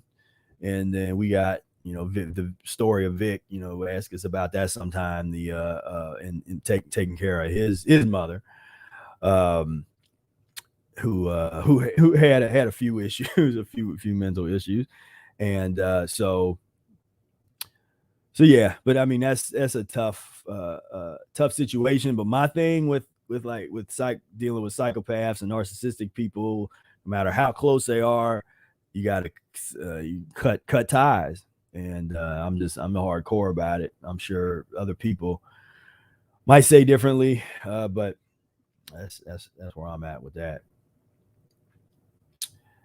And Leah says, we're here for you, Professor Spira. I appreciate that. And let's see here. It's a question. Healed through faith. Greetings. What is good for joint pain, muscle pain, weather change has my hip in pain? So first recommendation is to try to eat as mucus free as possible. Now, if that's causing you to eliminate, then because as you're healing something, so if you start to get into kind of a deep elimination type of period, you might have to go through some of that pain. You get to the other side of it, you're going to feel a lot better. But if you're just wanting to try to just like this pain's creeping up and stuff, I would first and foremost, I would say try to be as mucus free as you can, dealing with the transition diet, that kind of stuff. Because what tends to happen is when you start to eat mucus, especially some of the worst forms of mucus, that can sort of cause the inflammation to be worse than it otherwise would be, just make you feel worse. So I would be as mucus free as possible. Consider fasting, and there's different fasting levels, and read the book Rational Fasting for that, and Mucusless Diet. Show off the good books here. But Rational Fasting, Mucusless Diet Healing System. Incorporate fasting systematically into the thing, or at least this is what I would do. This is not medical advice. This is not dietary advice. This isn't even advice. This is just a guy on YouTube talking. But that's what I would do. I would try to eat as mucus free as possible, and then I would kind of systematically fast, like work my way up into being able to fast for longer periods of time, and and deal with that. But that pain, as you get your body cleaner, more alkaline overall, the juicing, getting into daily green juices, getting rid of any kind of inflammation and that kind of stuff, that can help. Basically, to really get rid of it takes time and fasting, in my opinion. But yeah, that's and there's other, there's some avenues, like some herbal avenues and that kind of stuff that can sort of help ease the way, help get the lymphatic system moving and that kind of thing. I don't talk as much about that here on this platform. There's people out there that get into a lot of that, the details of that. But from the mucus-free diet perspective, that's where you want to be, is trying to be as mucus-free as possible, and just really practice the system, incorporate the fasting in there, try to stretch, get some stretching in, and some rational body physical movement. And yeah, let's see, reset. It's wartime. These psychopaths are trying to kill us. This isn't the time to be playing games. So winner takes all, loser dies. We got to prepare and resist now. Amen. That is it. And so you're in Florida. Congratulations. That's where we try. All roads lead to Florida right now. That's kind of that's going to be the it's kind of like the safe haven for right now, because this is rough out here in some of these places. And yeah, this Omicron. But that's but basically, I mean, there's not even a whole lot to even say about that. But what I was going to do was look at some of these, just looking at the stories that are coming, unprecedented. Omicron surge. Oh, okay. Now there's a surge in South Africa for children under age 5. It's almost like there's somebody with a script that's just writing, like, okay, we got to scare. How can we scare them now? Okay, let's say that babies are dying from it, or like young children. Like that'll be. I mean, it's like somebody. It really feels like someone's sitting there writing a script, and they're just playing out the script. Then they try to make a big deal. Oh, Trump tested positive before doing whatever he was doing. In Ohio, 9,500 new cases of that in Ohio, according to this article. I mean, it's just, if this is what you're seeing all the time, I mean, the kind of the level of fear and where you're at, like that frequency, you just don't know what to believe. And that's what they want. You don't know what you're seeing stuff. So you just believe that government narrative, believe that authoritarian narrative. And because it's overwhelming, they're overwhelming you with all this, like, just this stuff. Oh, the first confirmed Omicron case in Pennsylvania, get ready. Oh, it's over here. So each state, that's a press release. Each state that gets, so somebody has this, and and all this demands trust, and they've done nothing to earn this medical establishment. They have done absolutely nothing to earn our trust as a populace. But in order for all these headlines to just go with it, like, okay, well, they're because the naive person, well, why would they lie? Why would they well, we're saying, why would they not lie? I mean, that's more the reason that they sometimes don't lie is because it's more confusing when you mix in just a little bit of truth with all of this made up type of stuff, or the fake numbers and fake this and that. These are all things that is common practice in scientific experimentation. It's not uncommon for the person that signed up for an experiment. They think they're doing one thing. They're being examined for something else entirely. They're not given, and there's not a transparency.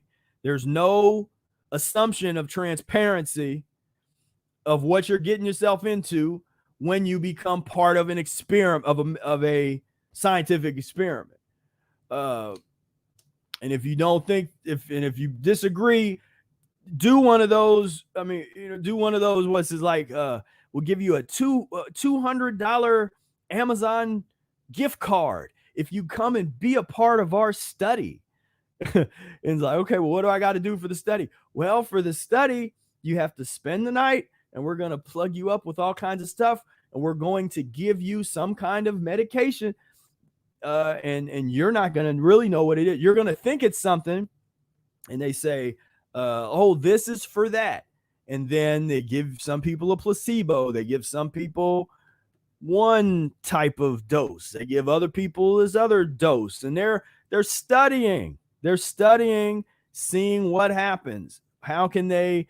And we don't know what they're studying right now, or maybe this, or if the study could be over. I mean, you could have an experiment of how many people die with it, like this dose. Let's say, well, how many people can survive this dose? It's like, I mean, there's a very a very unempathetic kind of mindset when you start thinking in like experimentations, like what was that in the Ghostbusters 2 where Egon was like, let's see what happens when you take away the puppy. They had this experiment with all these kids, little kids, and they're checking out their brain waves and how they respond to vibration when they're petting this dog and this kind of stuff. And he's just like, okay, so we have that data.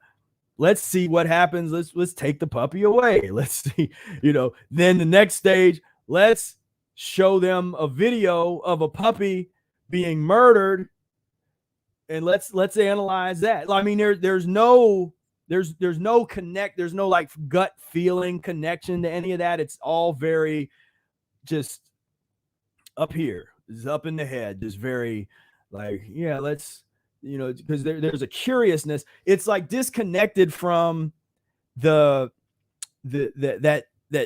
childlike type of, because the best scientists and engineers and artists and histories had that element to it, that childlike wonder and asking questions. Einstein was great for that, but a lot of people, Tesla, whoever you want to mention, that are the kind of the classic examples of that kept that childlike type of thing.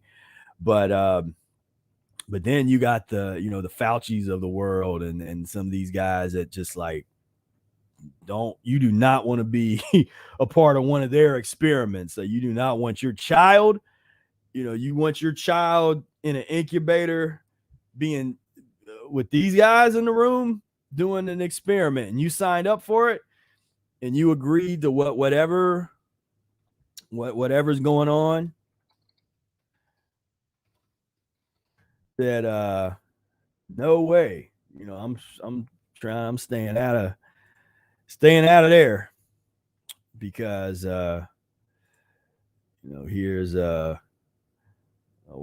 just did a search for lab experiments for humans, and they just look at some of this stuff. 30 most unethical psychology human experiments. I mean, for days. I mean, you just find just example after example. The electroshock. Let's check that out. Let's try human radiation. Let's experiment with that. Let's do this. Just mad science. It's just mad science that's not based on a real understanding of healing and physiology. Is getting lost in technology, getting lost in let's tie people up this way. Let's put all this stuff on them. Let's do all this. Let's do all this. So if this is what they were doing back in the 50s and 60s, and they're doing, and what they did with the Tuskegee experiment and other things like it, and the kind of torture, what Hitler and his colleagues were doing with their experimentation, that wouldn't it behoove us to study that a little bit, to try to understand the mentality and the practices of sadistic experimentation and the legacy the legacy and the history of sadistic experimentation, I think it's probably a good thing to understand, because once you understand that, then you can understand it's not a surprise that they could try to pull off some type of mass kind of experiment where you sign up to be just like you would sign up for any other experiment. You have to, because just like the other experiments that you sign up for, you can't sue anybody. You get injured, you can't go. Who are you going to sue? They got the laws in their favor. You can't go sue. What you gonna try to sue for vaccine? Good luck. Good luck with that. And so this is something to definitely to try to help us put this in the dustbin of history. All of the savagery. This needs to be abolished. This type of thing, this kind of so-called science. People say, trust the science. Well, it's not science. Science is a process. It's not a blind faith. It's not a I'm a trust this. It's like, well, even with the science, the so-called science is contradictory, and you see that it's political, because there's doctors or experimenters or researchers who have findings that go against whatever the narrative is. Some of these folks are disappearing, or they're being forced off of social media, and now their voices are being shut down. And so, but you got to see that. You got to know enough of how they operate in history to see that this is real. Like, that's how they operate. And let's see, Remedies, create life culture. Indeed. Let's see, Nina asked a question: more or less, America is not by law segregated anymore, but I know that we still get effing over or effed over in many ways. Where do you see we should focus our efforts in now? So now this is about physiological liberation. Because we've been sort of preyed upon the construction of race and this invention, and it's real to the extent that this taxonomy, this grouping of humans, which in the way that they're trying to group us now to control us, the vaccinated and the unvaccinated, the people that comply and the people that don't, and there's this social stigma, there is all and out coercion and beat downs and all that kind of stuff. It's all about control. The construction of race and this construction of the myths that came about with the race myth, that is about control. Now, and there's more. There's a little more. There's more to that. But at the end of the day, it's a mechanism for control. What we have access to, practicing the Mucusless Diet Healing System, is an understanding of why human morphology did what it did. Our explanation is so far superior to any, if you do a Google search of what are the races? Why do people look different? Why is skin color different?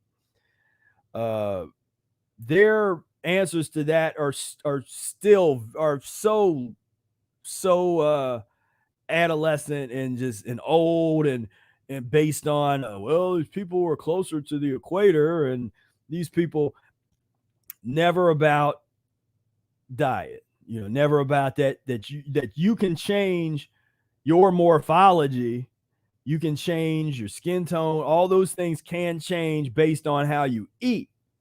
They don't want to see, people don't like to talk about that.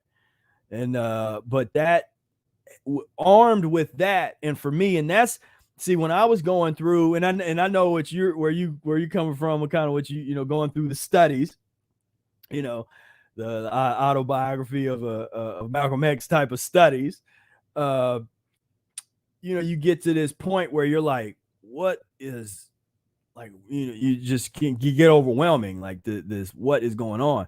Now, my thing was, actually, I said to send you this video I made a while ago about kind of on this topic, and it was a video that I made unlisted, where I ended up making it private because it was a little too intense. It was a little too harsh to just put out here, and they didn't want my channel shut down. But basically, for me, the Mucusless Diet Healing System is what came in to help me not hate people, not hate humanity, not hate certain races of people, or certain, you know, when I was going down that path. And it provided me with the understanding that I needed to understand why people behave the way they behave, why people hate other people based on the way they look, the way they talk, the way they think, the way they do or don't comply. You know, so the study ends up getting into the nature of hate. Like, what is that vibration? You know, what is that? Like, what's the nature of that? Where does that come from? When you just have this hatred and or this kind of feeling, this feeling of wanting, feeling you got to prove your dominance and enjoy that you're the crown of creation. You're the, you know, that's the kind of psychology of somebody that's trying to pump themselves up, who in reality is incredibly degenerate, yet there's a creation of an entire society, an entire community, a worldwide culture or cultures to try and sweeten you in your ignorance.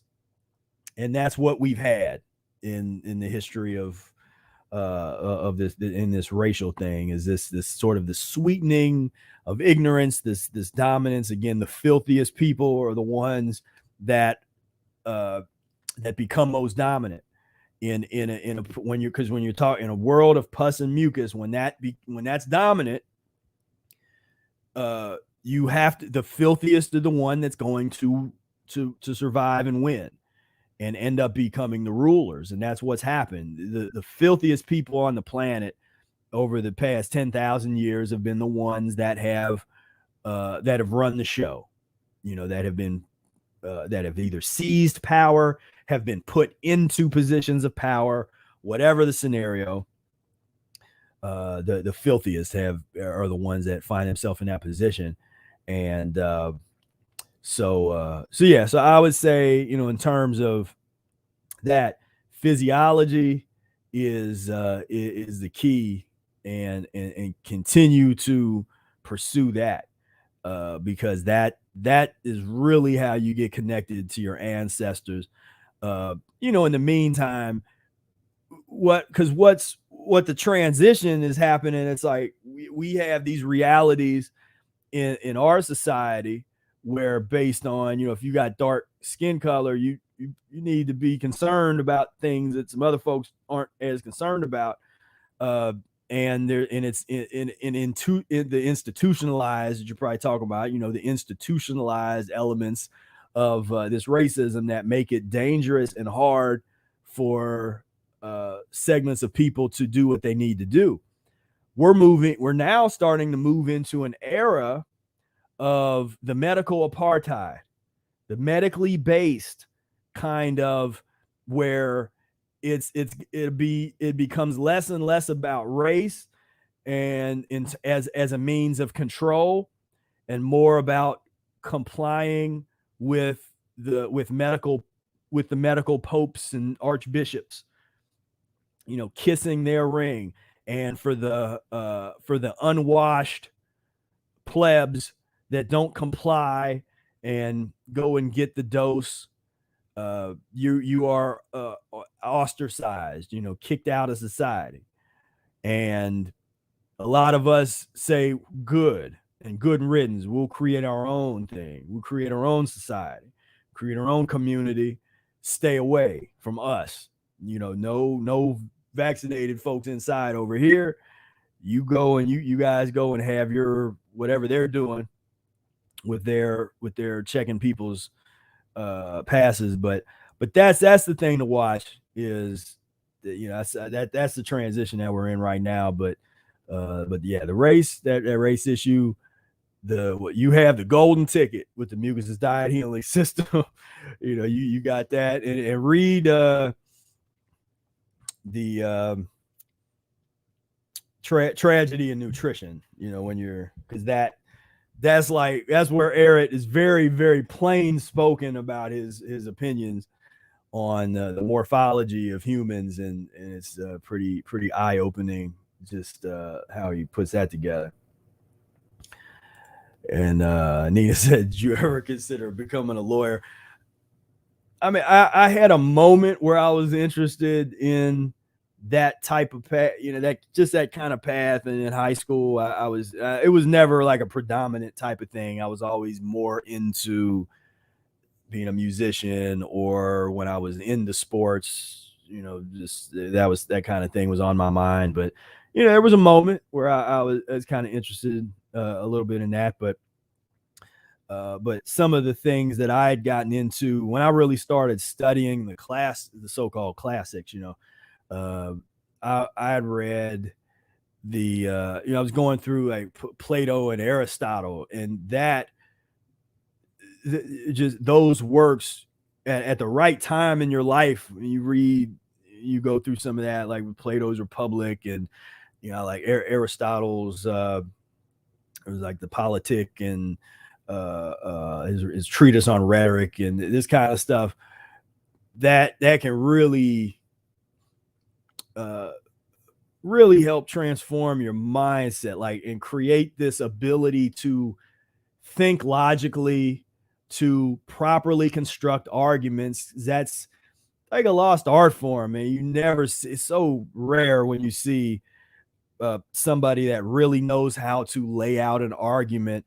And some of these lawyers are terrible. You watch some of these guys, and when they're given their whatever it is, you're supposed to learn some of that, just persuasive talking and rhetoric and that kind of stuff. A lot of these guys don't know it all. I guess the higher paid guys know that stuff. But yeah, that was there was a moment. But yeah, that path, I got too much at like the ethics. I would have had to definitely stay eating the pus and mucus to kind of go down that road, to sort of that unethical thing that you have to do at some point, when you're going down that path. Now, probably more so than lawyer. I mean, there was times where like being a politician type of like that kind of like, a life of public service, that kind of thing probably would have been there a little bit more than to really get involved in the actual like the law system. I was more into, even just growing up, where I was like vice president at one point of like student council and all that kind of stuff. And I was like this nerd into Robert's Rules of Order and all that, it's like who's reading that when they're, when they're like junior high. But so that was something that was interesting, and the dynamic. But I also learned a really hard, like I learned that I wasn't gonna be that I wouldn't be a politician. It's my senior year in high school, and I ran for the student council president, and I had the most lucid, but it had to have been super boring speech, but it was the most logical, it was the most lucid. And the guy that ended up that whooped my butt in the race, he came out and he took off all his clothes except for his underwear, and he started talking in the microphone. And that's when I learned the hard way, like this isn't about logic. This isn't about who can make the best argument. You know, this is about who is remembered by the people. And this dude, you know, he came. I was just sitting there looking like, what? This dude really just took off all his clothes. He's standing there in his underwear talking into the microphone. Okay, like I can't compete with that. And so, but yeah. So how do you get rid of athlete's foot fungus? So what I would do is first, Mucusless diet, eating, definitely stay away from stuff like the vinegar and little fungal things or mushroom, or I just stay away from all that. Just on rip. But some fasting. Now, some lemon juice and water foot baths is something that would be interesting for the outside. Get some, you know, kind of douse the area or up under the toenails if it's under there, or if it's on the outside of the skin or something, you know, douse that area where the fungus is with some lemon juice. You do that for like several days in a row, that's gonna do something. That definitely could help out. And if you're cleaning yourself out, lemon juice and distilled water enemas internally, clean yourself out, then that's good. Then along the herbal route, there's the black walnut kind of stuff that you can kind of get into, and anything that helps sort of kill fungus internally, certain herbs that you can get, that and just stuff that you can put on your salad, that's just blood purifiers and things that kill some of that stuff, so you can kind of look into that. But yeah, that's what I would do there. Little Cat Step says, how do I gain weight then? I was skinny even on the Mucusless diet. I've been on the Mucusless diet for about a year and I'm currently 40 pounds underweight. But compared to what? You know, see the whole concept of weight, and you're supposed to be this, and body fat index, all that stuff is made up. And there's no like overweight, underweight. It's like you got to go through your elimination, and you're going to be the weight that you're supposed to be. If you've cleaned yourself up for a while, it's like I said before, a lot of people, they don't like that part of the transition, but sometimes you got to get pretty skinny. Then you kind of shed off all the old waste, and then your body starts building up, and that takes time. Now, if you're somebody that's just, if you're kind of scared to really go down that, because I'm not telling people to not eat. I'm not telling people, I'm saying check out the transition diet, and you know, you don't have to be 100% mucus free at all. Check out those transition menus. There's certain starchy vegetables that are better than others that you can get into, or fatty vegetables or fruits or whatever. You know, there's stuff that you can get into, but instead of basing it on this visual, like, well, I want to look this certain way, base it on elimination, how you feel. And that's what I would do with that. But I would have to know more about what your habits, what you're eating. Generally, in those cases, folks are trying to be too restrictive. They're not really letting themselves really deal with the all elements and aspects of the transition diet. And that's what you want to do. And again, someone how to gain weight while eating healthy. So again, I made a video that I posted maybe a month or two ago, how to gain weight on the Mucusless Diet Healing System. Check out that video where I kind of really cover that in more detail, because that is a comment. I'll probably have to make more videos of that, because it's something that people want to know about. But that's where, when I was talking about the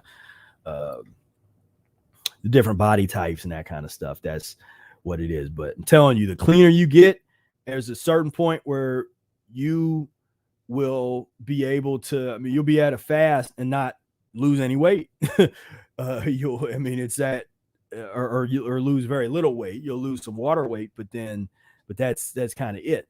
but to get to that, it takes a while.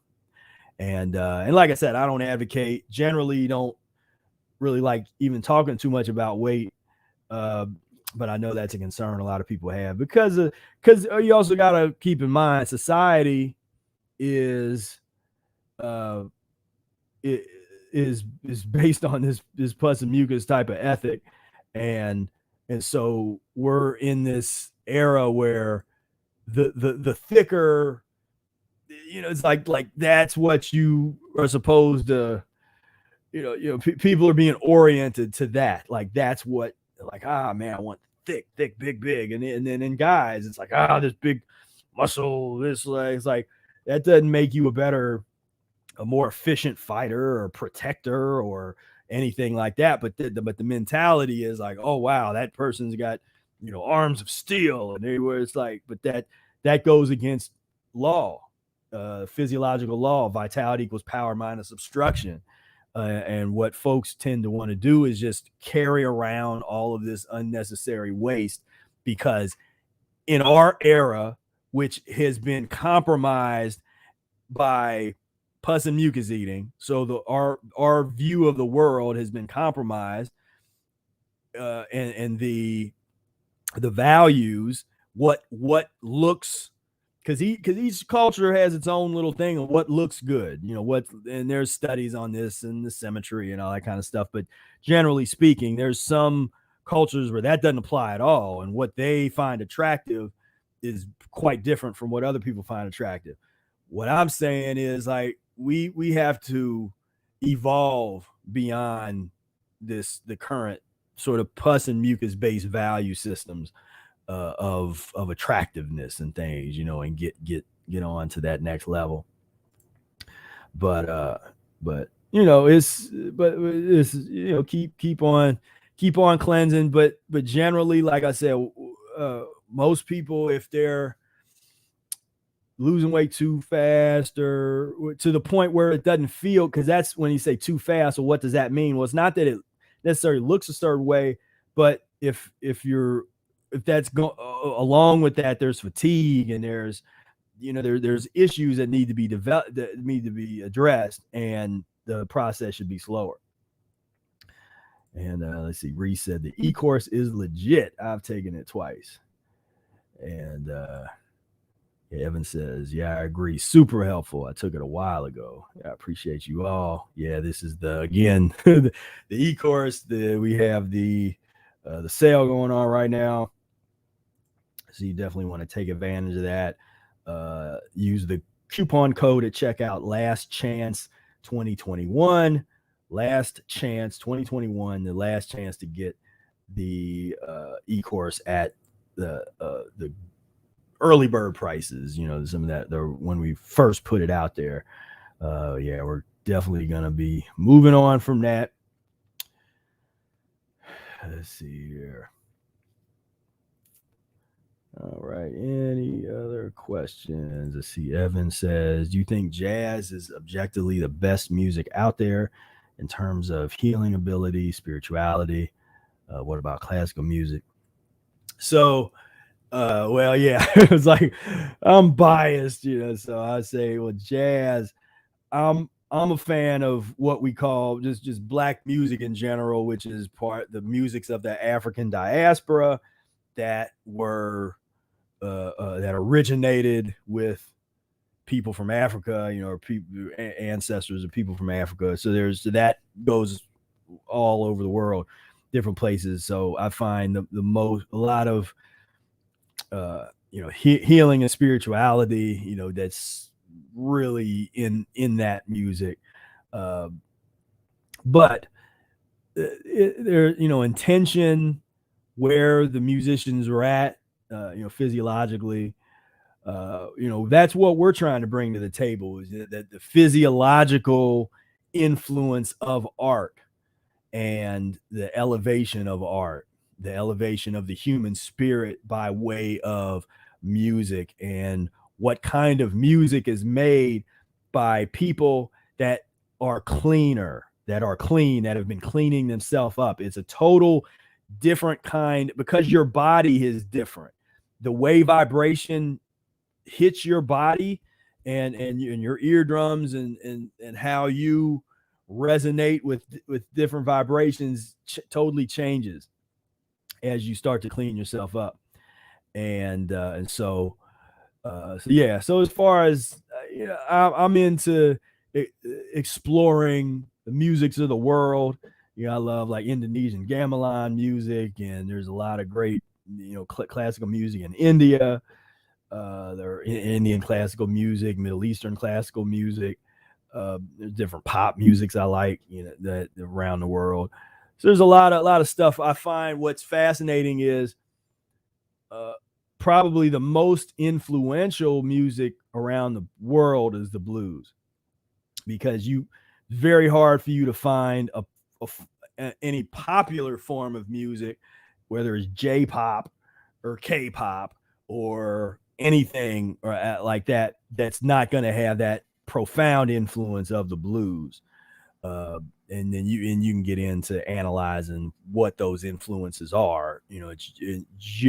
Oftentimes it's, even if it's nothing more than the singing, the way the melismatic runs. I know I'm losing people now talking music theory and stuff, but yeah, as far as I find that the freedom of jazz, the openness of that particular tradition is I would say it's the best music to go on a journey, this type of spiritual journey, and this sort of trying to pursue self-actualization through music and through, it's that, because it's open to so much, it's open to all these different traditions.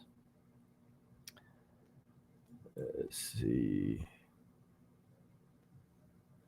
Oh, did I miss one here? If you were vegan from birth, would you have grown prematurely? Now that you've been a meat eater, you were able to grow. Well, what are you presupposing that you grow with meat? Because I could look at it in a way where, because if I was vegan, and again, we're not talking about veganism, because we're talking about the Mucusless Diet Healing System, which is different. And so if I was vegan from birth, well, I might have been just as unhealthy as I was before if I would have been as gluttonous and just eating mucus forming vegan foods. Just because it's vegan does not make it healthy. You could live on vegan Taco Bell burritos and Oreo cookies and be vegan.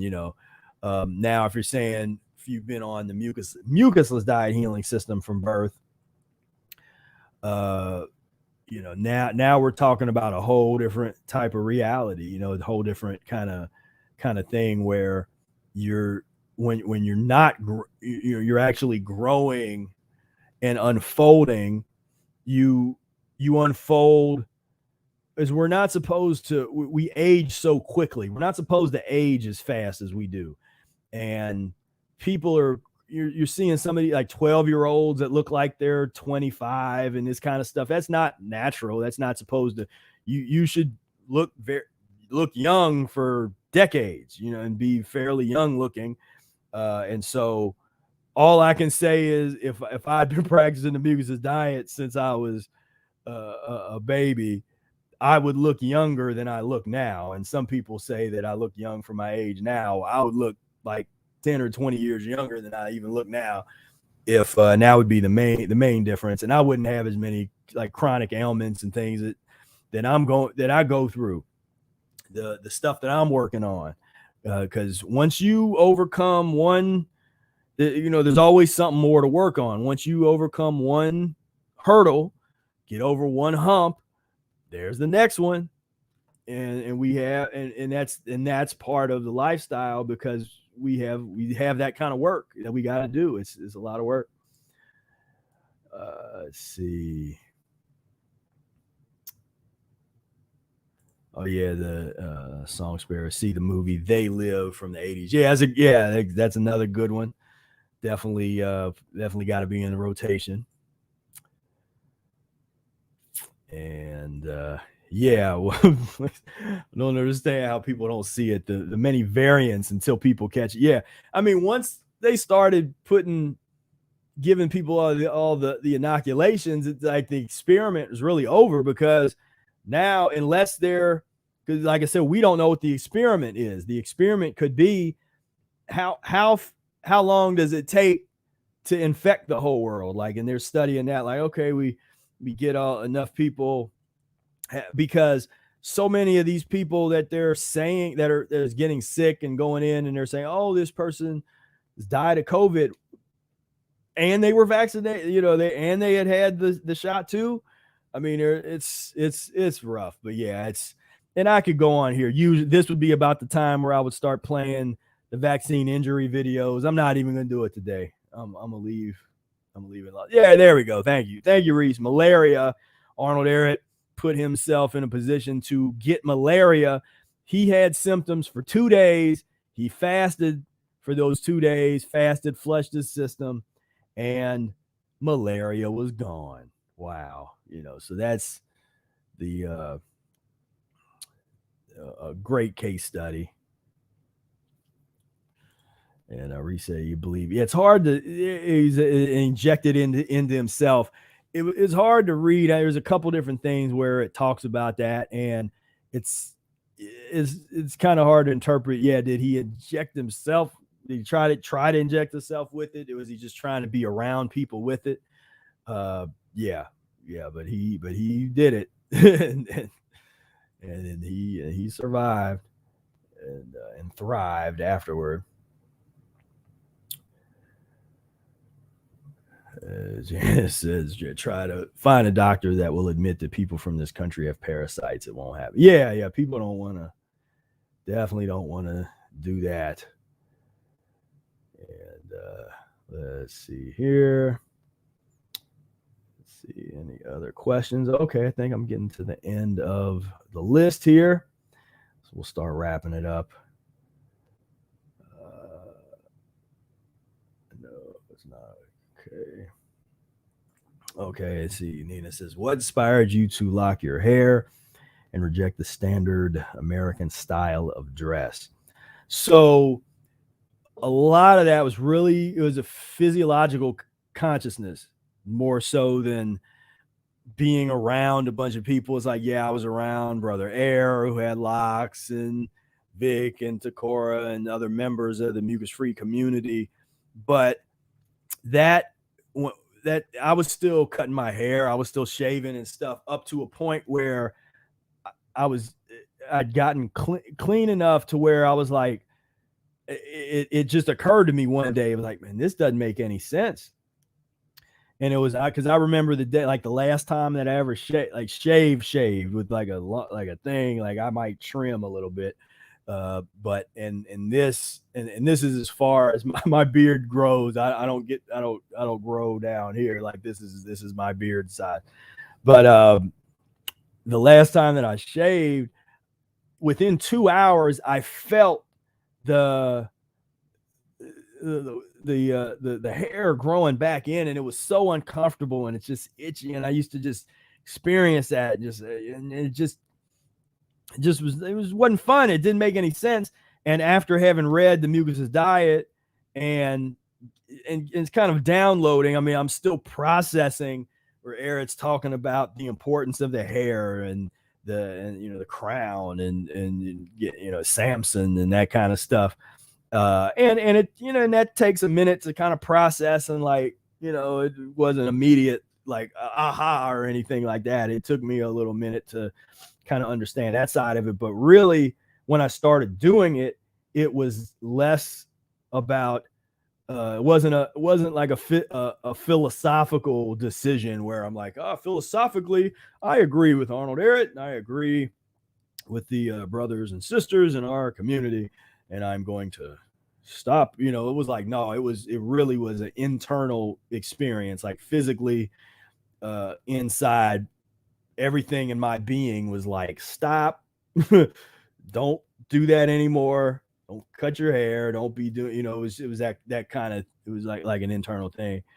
And same thing with the one time I cut it. I cut my hair once in the past 20 years. You know, I had a rebirth start where I started over again after it was about, that had probably been about 10 years ago now.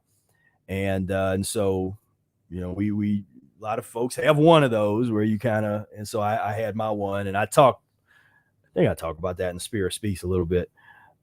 Just that kind of that period in my transition that was kind of tough. But yeah, then as far clothes, I mean, I never fit in. I was never the type of person that really like fit in. But before the diet, I actually wore like a lot of dress clothes. I worked at a back rack, which I don't think exists anymore, but it was like kind of like a men's warehouse clothing store. So I used to wear all this like dress clothes and stuff. And so that was the way I was weird then, where it was like, there was just a couple of us that dressed like that.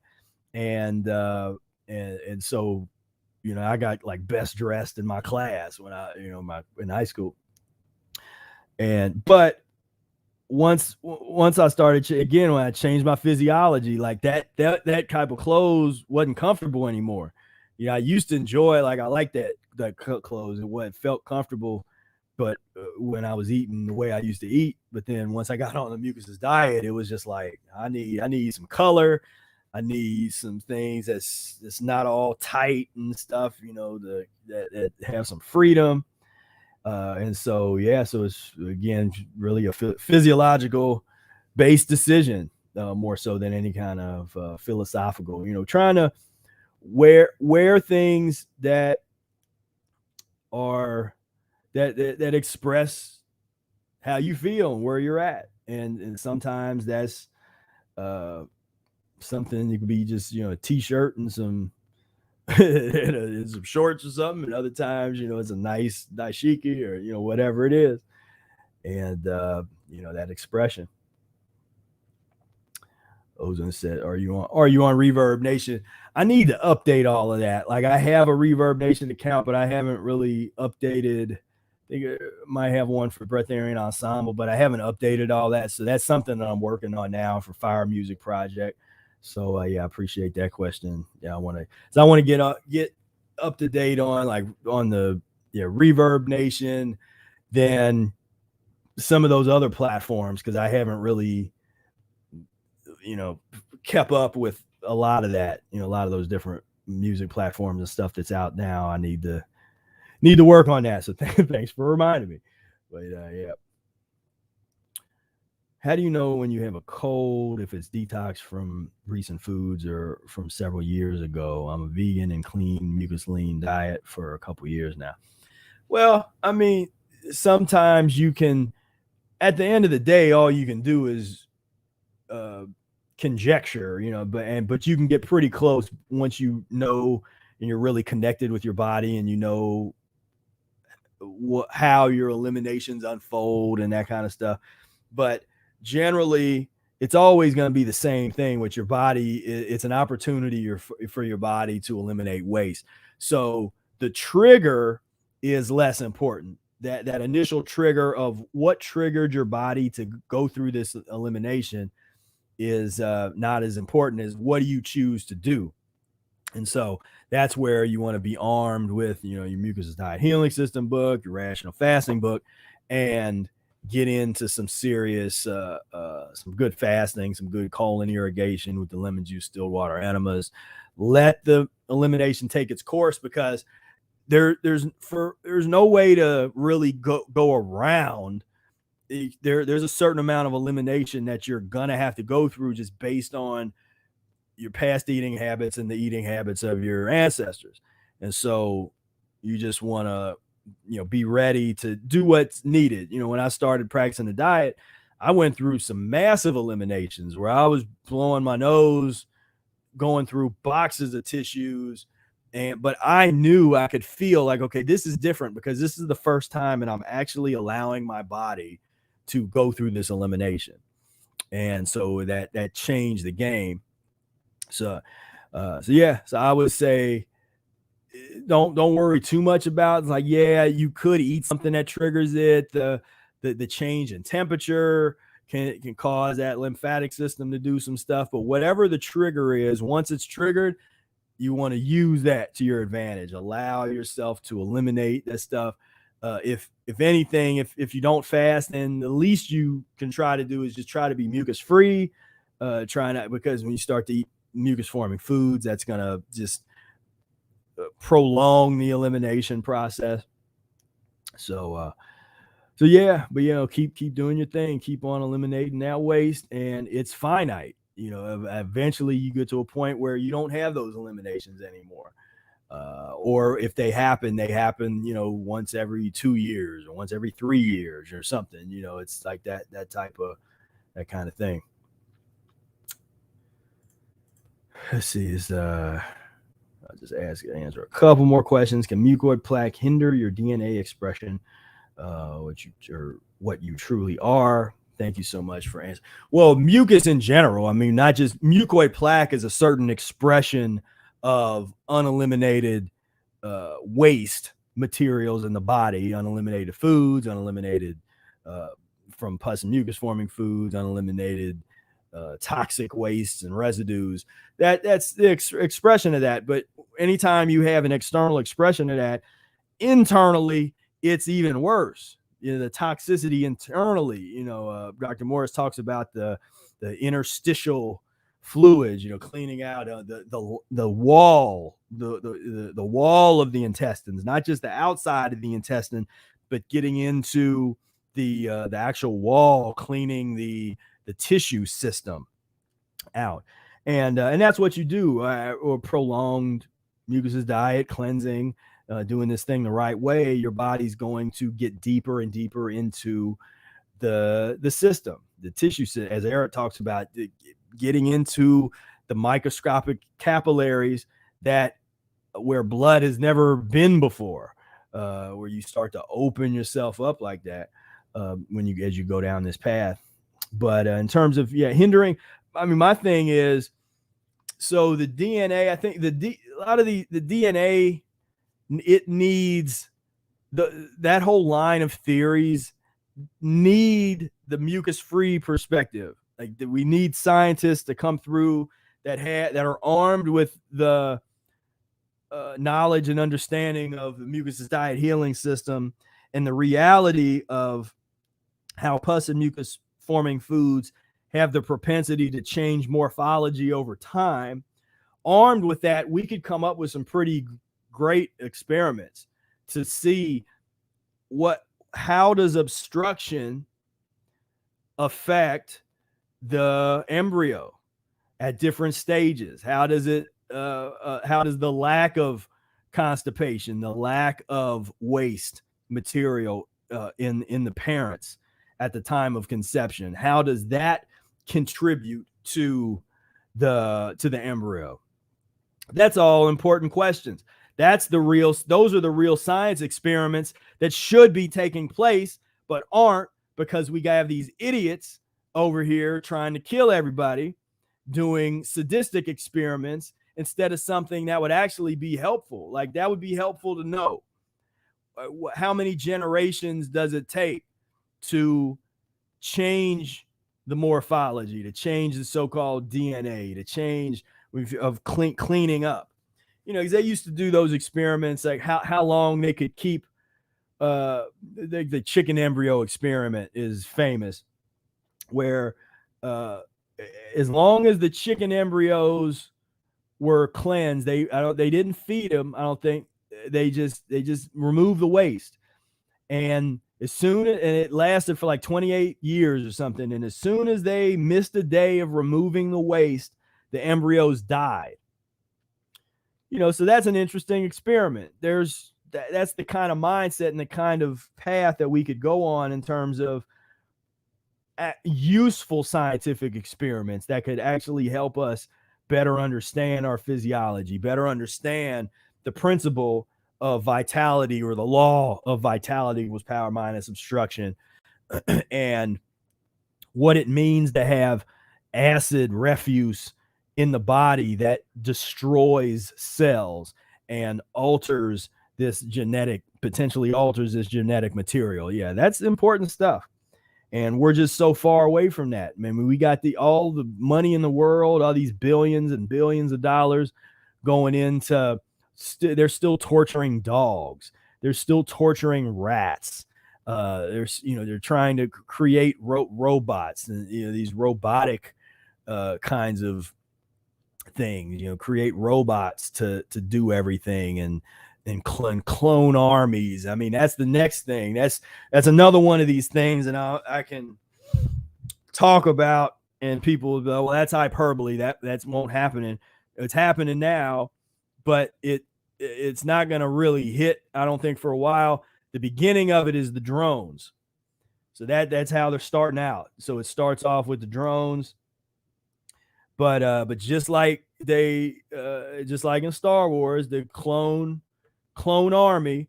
And I've had videos where I had those looked at some of those robots that that are really like, yeah, you don't want to meet these if they're programmed to be unkind.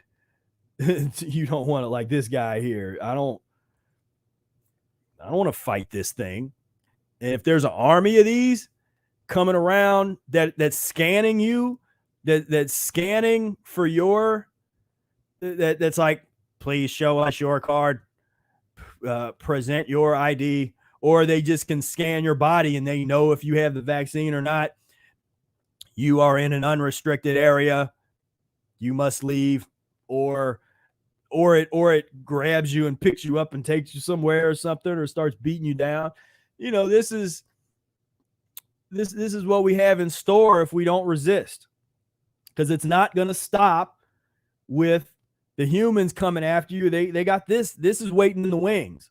They're building this right now. You don't think people are building armies of these robots, and whoever has the keys that's running this thing? I do not want this thing chasing me in the woods. And especially, and they're always improving them. They're making them so this thing looks like it's kind of slow and stuff. Believe me, there's some now that they're not even showing that are off the chain, that can do all kinds of stuff. And so this, you don't want that. I gotta find this clip, because I tell you, I got chills when I watched this. I hope I don't get a well, so what I'll do is I'll share this. So I won't share the video. So, but there's in the one Star Wars, it was like the third one of the prequel trilogy. Yoda was like, "Begun the Clone War has." That gave me chill, and I was like, what was I? I was like 17 or 16 or 17 years old or something when that came out, or maybe 15, I don't remember. But that gave me chills because I saw that, and I was like, and that occurred to me, like, wait a minute, this can happen. Like, why would this not happen? And that was before all of the, that was way back in the day. I was already thinking, putting that together. And I was trying to find that the actual army stuff. But yeah, like that's the real, some of this real stuff is wait, I'm gonna find that because I like that little here we go. This is where it's like, begun the Clone War has, and then boom, it's like boom. What, you don't think that they would put the resources that the same people that want to force you to force poison you, force you to comply and all, you don't think that if they can, they won't build this with all these insane little drone things and all this stuff? You don't think that yeah, I mean, this is, if we don't resist and we don't start shutting this stuff down, this is it's not going to be human police officers coming to you, harassing you, saying like, oh, let me see your papers. It's going to be little robots and drones walking around, scanning your irises. That's actually what's really happening now. If you go like China, and different places, where in order to get in to a building, you might have to scan your iris and all your credit, your social credit score, if you've complied, all your medical information, all of that is in there. And if you don't have enough of whatever it is to get access, you're not going anywhere. You're not getting in nowhere. They're following you. They're the facial recognition, the iris recognition, that stuff is here. It's been here for a long, it's been here, but it's like fight. I mean, this is already, it's like people don't realize they're in a war. That's the problem. It's like people don't think they're in a war yet. They're like, oh, well, a war might be coming. It might be. It's civil war might happen. It's might, like, you've been in one this whole time, didn't even know it.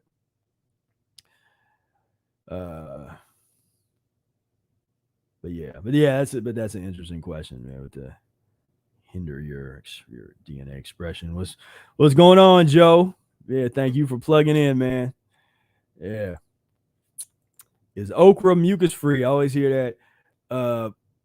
Yeah, okra's mucus free. My question is, cause that, what looks like slime, I mean, that resin, that's more like like aloe vera type of, just that kind of, so that's not mucus in the sense of it's going to build up and cause inflammation and constipation in the body. My thing with okra was, well, I never really got into it, was it doesn't really eliminate well. So any item that doesn't eliminate well is going to cause problems in the body, so it doesn't matter how clean something is. If it's not really eliminating well and it's kind of sitting up in there, then it's going to present problems. But yeah, I know everybody wants to ask that. It's like, once one of those sort of foods, it's I would experiment with it and see how your body responds. If it's transitional, I kind of would put it in like the green bean category, whereas like I did green beans for like a year, or a couple of those recipes in the Mucusless Diet book, the transitional ones, and then that was it. And I kind of got away from it, and just because it didn't eliminate well after a while.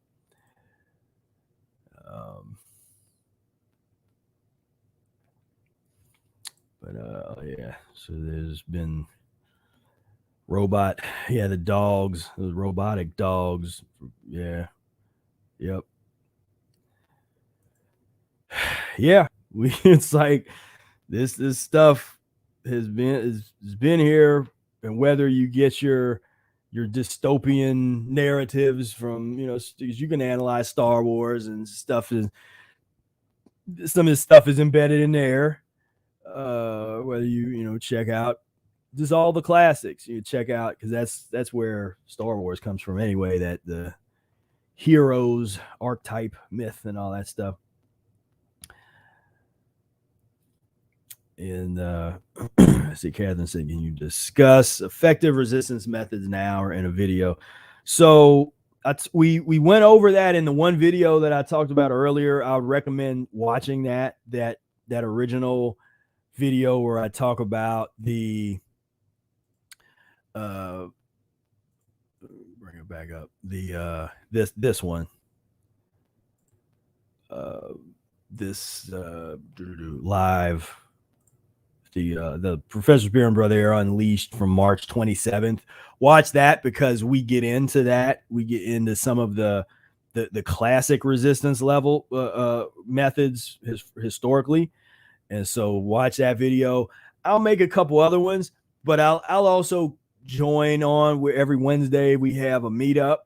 And what I might do is soon this week, or maybe in a couple weeks, I'll come on there and we can kind of have that discussion in a more private setting. Because when we start with some of the resistance methods, you don't necessarily want to talk about publicly on the YouTube space. But that's a great question. That's because that's the kind of question that we really need to be addressing. And for those that are really serious about resisting and serious about doing this work, then we need to come together and do that do that work.